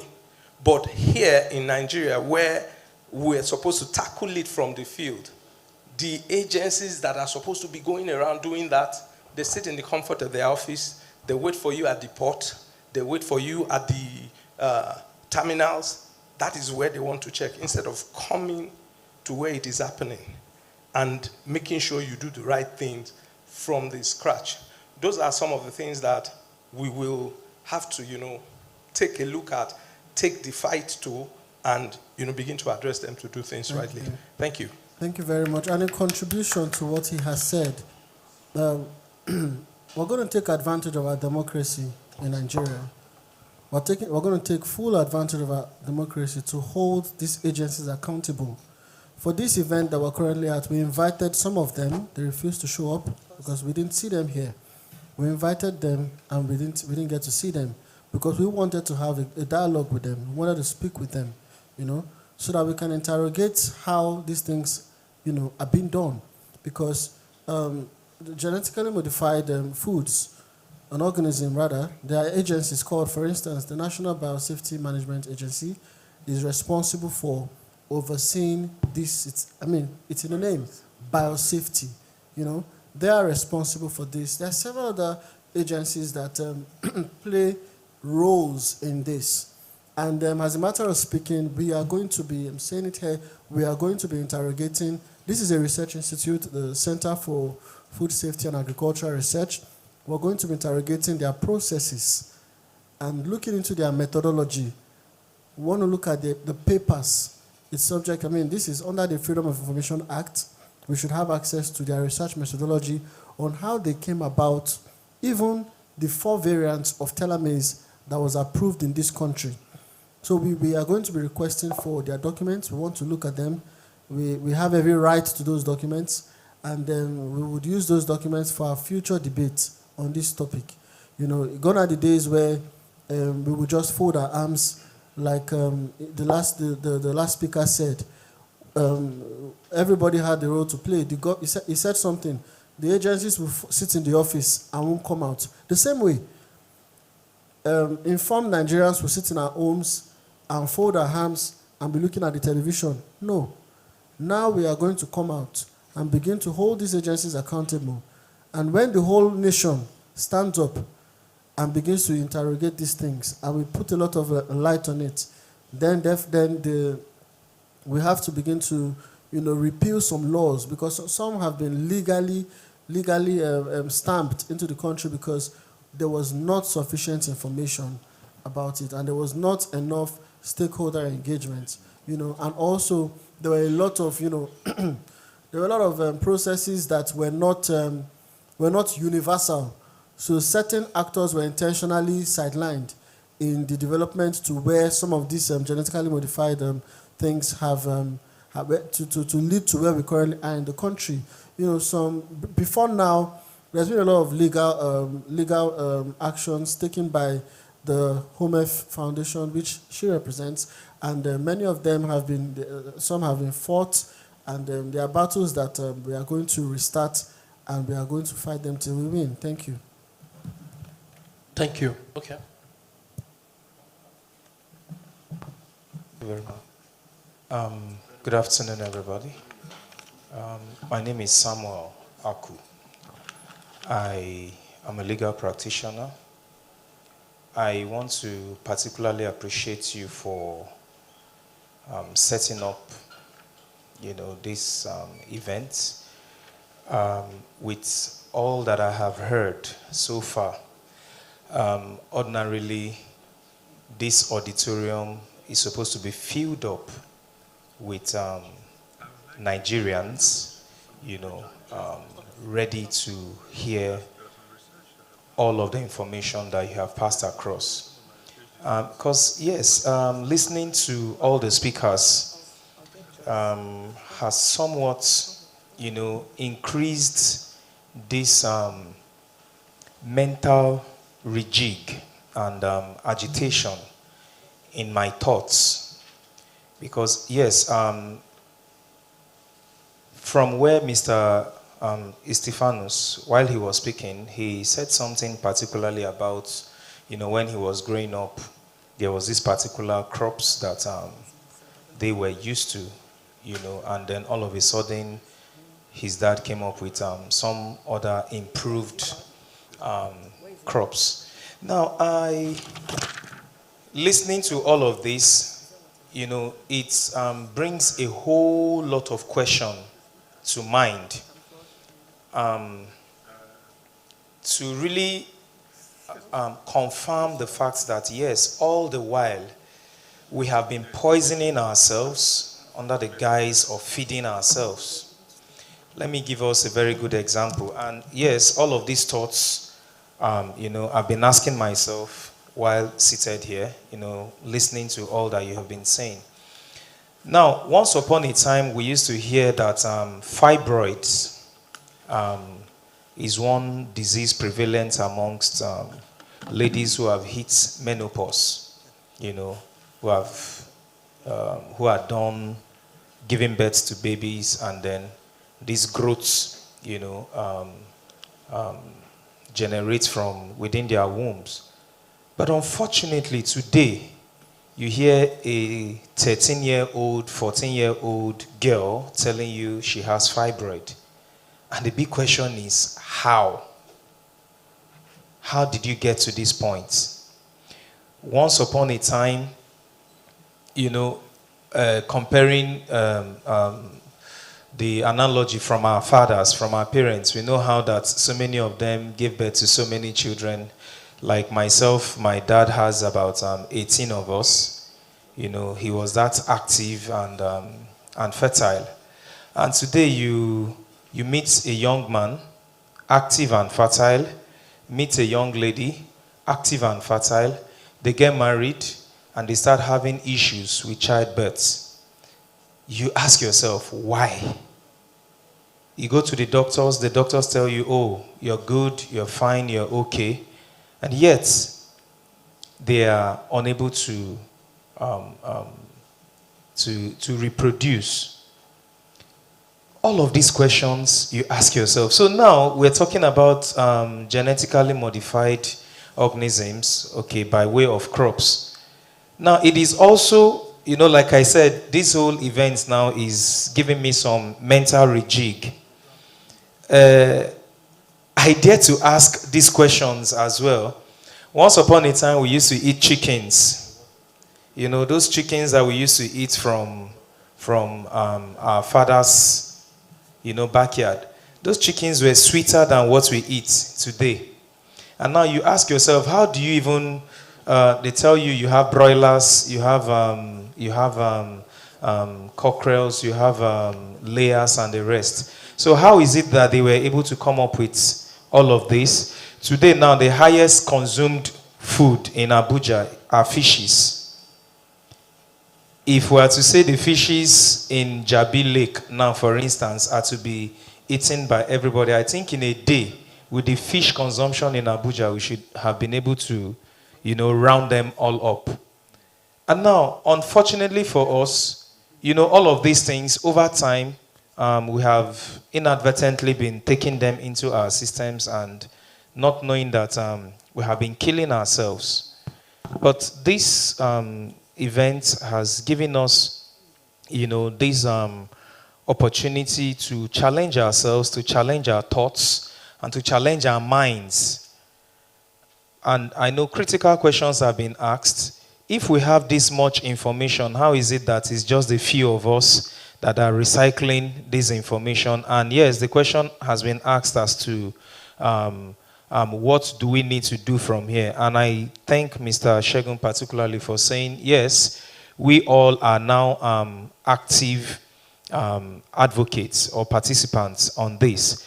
And so I'd like to challenge the center, to do more of the engagements. Yes, I know that right now as I stand, if I want to challenge some of these processes, I'll be told that we already have laws governing these things in the country. And most unfortunately, not all of these laws are known by all.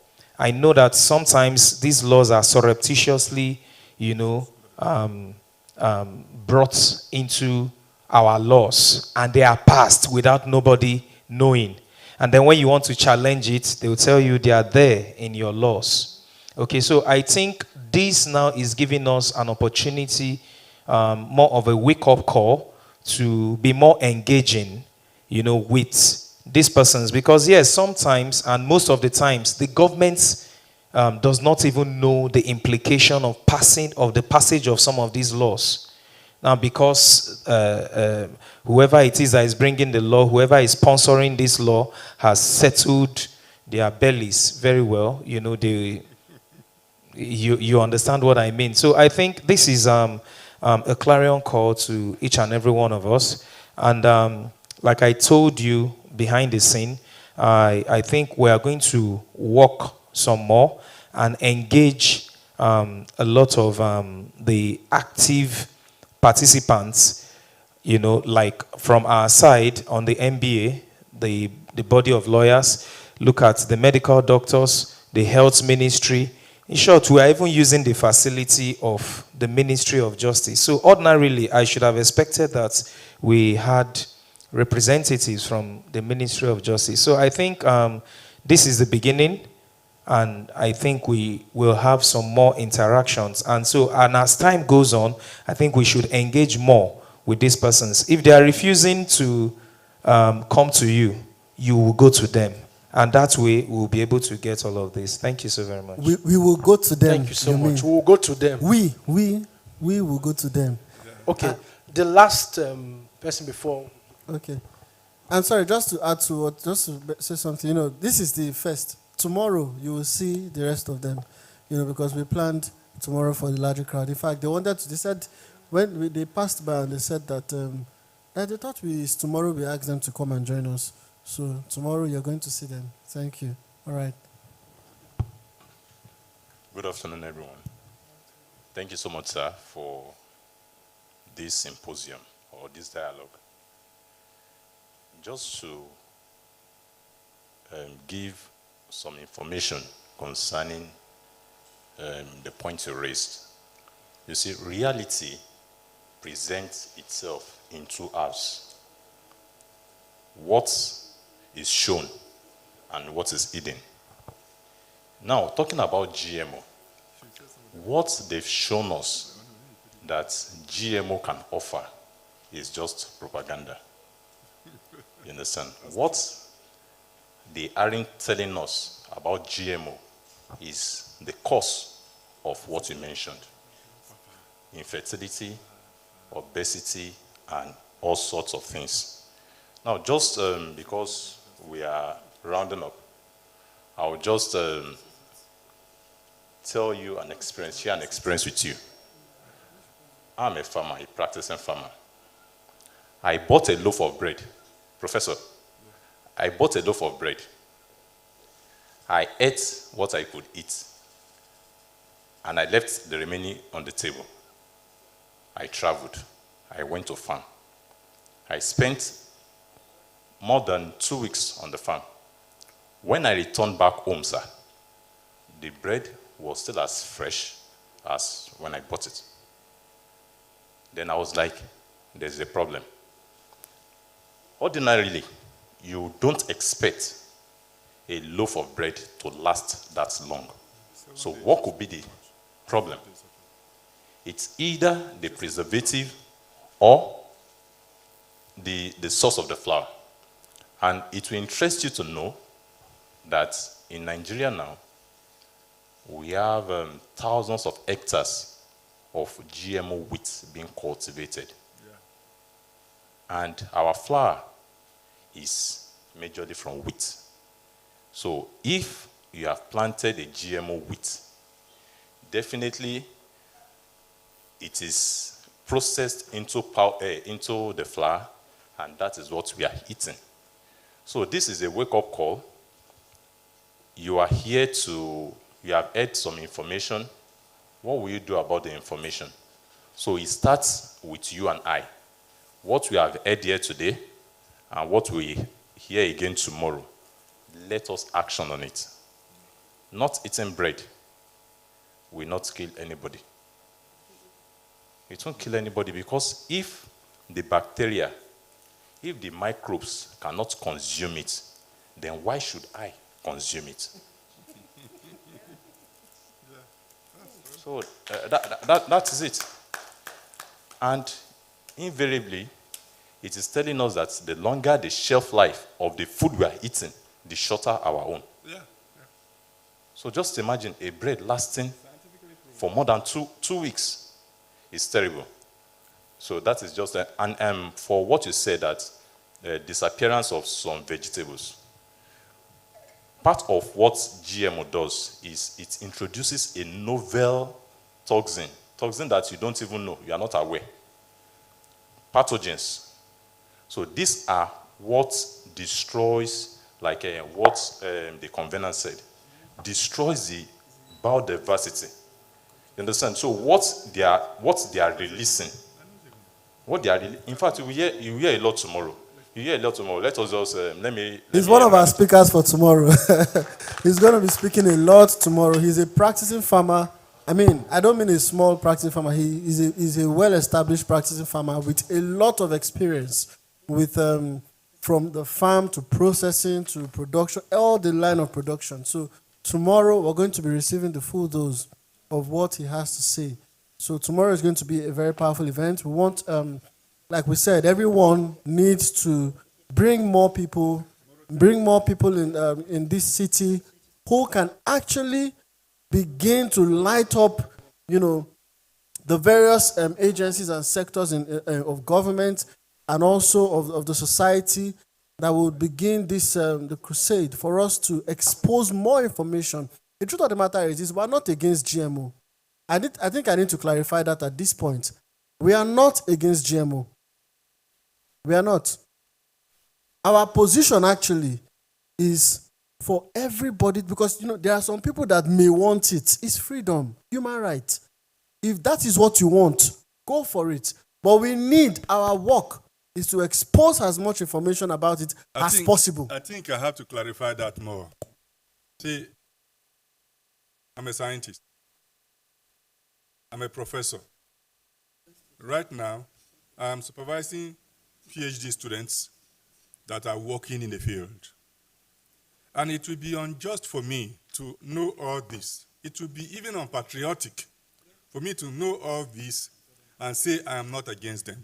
We are telling Nigerians what we know. We are not just speculating. I'm a professor. I'm a scientist. What the last speaker said is very instructive. Why should I have tomatoes that will last for 3 months? And then I will be priding. And then I'll be seeing all those kind of juvenile diabetes, juvenile kidney failure, CKD. Imagine all of this, cancers. And then, apart from the effect that you could see macroscopically, as a scientist, as a traditional chemical scientist, I know the chemicals that are embedded in those crops. And they are toxic to the extent that very minute, Shegun mentioned it, very minute concentrations of these chemicals are toxic to human consumption. Then we can keep quiet? No, I think the country invested in us. Yep. So we have to give back to the nation. Yes. We have to tell our people the correct information. Yeah. So that they can make informed. I think that's what Shegun is trying to say. Yes. We are giving them the correct information so that they can make informed decision. So we are making knowledge available. Knowledge has to be available. For instance, somebody, there was something you said, the last speaker said, somebody will be celebrating that the bread can last. True? Oh, I bought the bread, it can last. Oh no, this bread, if I buy it 2 weeks, I just buy 2 a month. The very thing you are celebrating because you did not know. Now you have come here, you have heard that if the microbes looked at that bread and said, we're not doing, ran away. If the microbes ran away and you are eating it, is it not a problem? So that information you have heard today, when you are living here, it will change how you see the bread. You will not think that you are actually, what you are celebrating, you will now run away from it. So that is what we are doing. Bring out information. In the Holy Book, it says, there is life and there is death. Choose life. He advises. We have advised. Choose this one. But this is the option. If you want this one, that is what it is. So we are bringing out information, thorough information. And tomorrow, you're going to hear even much more than we have said about this. And then we can begin to show agencies. We're beginning to show the roadmap to, rescinding some of the actions that have been taken as regards what we are talking about in this nation. Thank you very much. And I hand over to let's take just that last contribution, and then we can okay. Yes, all right. I just want to say something. I'm completely against GMOs. I feel they should be banned. Yeah. Because like Prof said, you don't see something evil and you don't call black white and white black. It's so clear. We are not faced with any. It's the situation. It's so clear that we don't need. This is an agenda of some people, a few people. From the presentations you've seen, why are they forcing gifts on people? Why would you want a country like Mexico to take when they have corn up in abundance and you want them to take GMOs? Why it's controlled? If you go read it, it's controlled by a few companies, and the company, you see a seed company with a pesticides company coming together, forming an alliance. These are business people.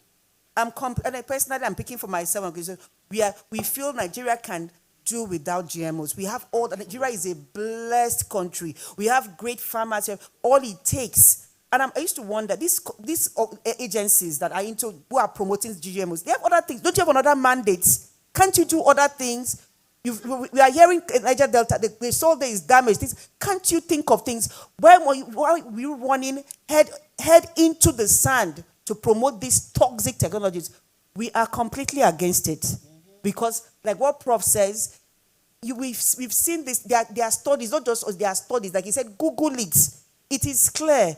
This is not the way to go. Let us go back and know where the rain starts to beat us. GMOs are not the answers. GMOs can never be the answers. It will never be, and it can't be.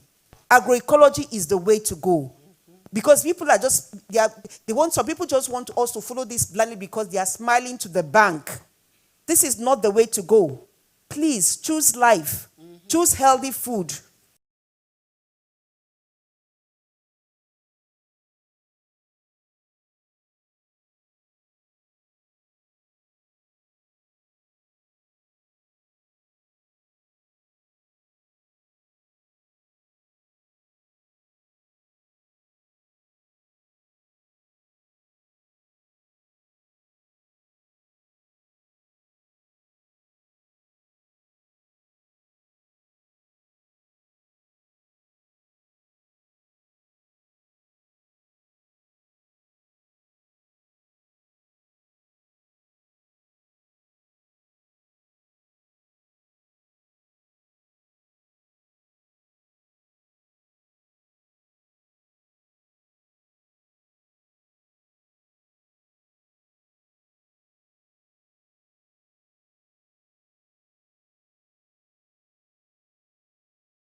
Producing meat in the lab. There's gene drives. So it's a whole lot. It's a whole lot in that spectrum. So we want to start with this one, GMOs, which is the crops that is the one that is rampant now in Nigeria. But I can tell you, there is GMO 0.2. That's the one we are even doing at international levels, and it's not even zero regulation. Animals, insects, they're different. It's even in, cream, so many things. It's going to cover all spectrum because these people want to make money. They sit down and look at where is it going? What do people really use? So you are right, it's coming. But I don't think, it's the one for fish and this thing has been approved. Maybe it's highly chemicalized in Nigeria. But with nobody is sure. But there is that is GMO 0.2. But we want to stay with the crops first because that is the one that permits have been given. There's a law to regulate. But I know that there was an application made to NAMA to expand the scope to involve genetically modified, all this synthetic biology, gene drives and all that. But tomorrow you will hear more, but we are now concentrating more on the crops. that already, because they're already here, we are faced with that. But of course, there's a whole wide of sinister things happening. There's GMO 0.2, there's GMO on steroids already out there. So we're not trying to scare you, but we should be worried, we should be concerned. Thank you so much. I believe what part of what I would have said has already been said. Tomorrow, we're going to hear more. There's a lot about GMO, including in milk. There's recombinant growth hormone that has been used to inject cows so that they can produce more milk. Milk that is used in producing infant formula. That is why you see some of these children, as they are growing, they already have gastrointestinal issues, different kinds of inflammation. So there is a lot to speak about, and tomorrow we will say more about it. Thank you so much. Prof. And I think, I think we will talk more tomorrow. Today was just a precursor. And what we do now is, tomorrow we are going to have a very robust session. And after the session, we are going to have a kind of a communique that will summarize what is the take home. Because we expect that we are speaking to policy drivers. We are speaking to farmers. So tomorrow, come prepared to ask your questions, to contribute into the conversation, and come with your notes, because you will learn more. We believe that a lot of the misinformation, a lot of the wrong has been done because of ignorance. A lot of what people don't know. So we encourage you to come back tomorrow, not just come alone. You are patriotic, that's why you are here today. Come with others, especially friends of yours who are in positions that they can contribute positively to the policy. Thank you. Thank you so much. Please, another round of applause for all our speakers and contributors. You know, why Madam Bassi was speaking, and then she said that, but if they give you otapiapia, poison, you will not eat. But as it is now, they have now packaged otapiapia in foods, and we are eating it comfortably. And that is... So, this is like what I said in Lagos. I said this is one meeting that when we are done, we can just decide to march to the National Assembly in protest to end GMOs. Because the truth of the matter is, we have been consuming poison. We are consuming poison. Somebody was asking, okay, what do we now eat? That big question will be answered tomorrow. I want to especially thank each and every one of us for staying to this time. And I appreciate all our speakers and contributors. Tomorrow we're expecting over 300 persons. Please try and come on time to catch your seat, because tomorrow is the big one.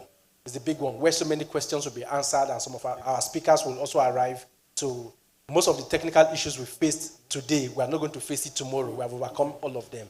Thank you so much for your time. Please, may we now rise to take the...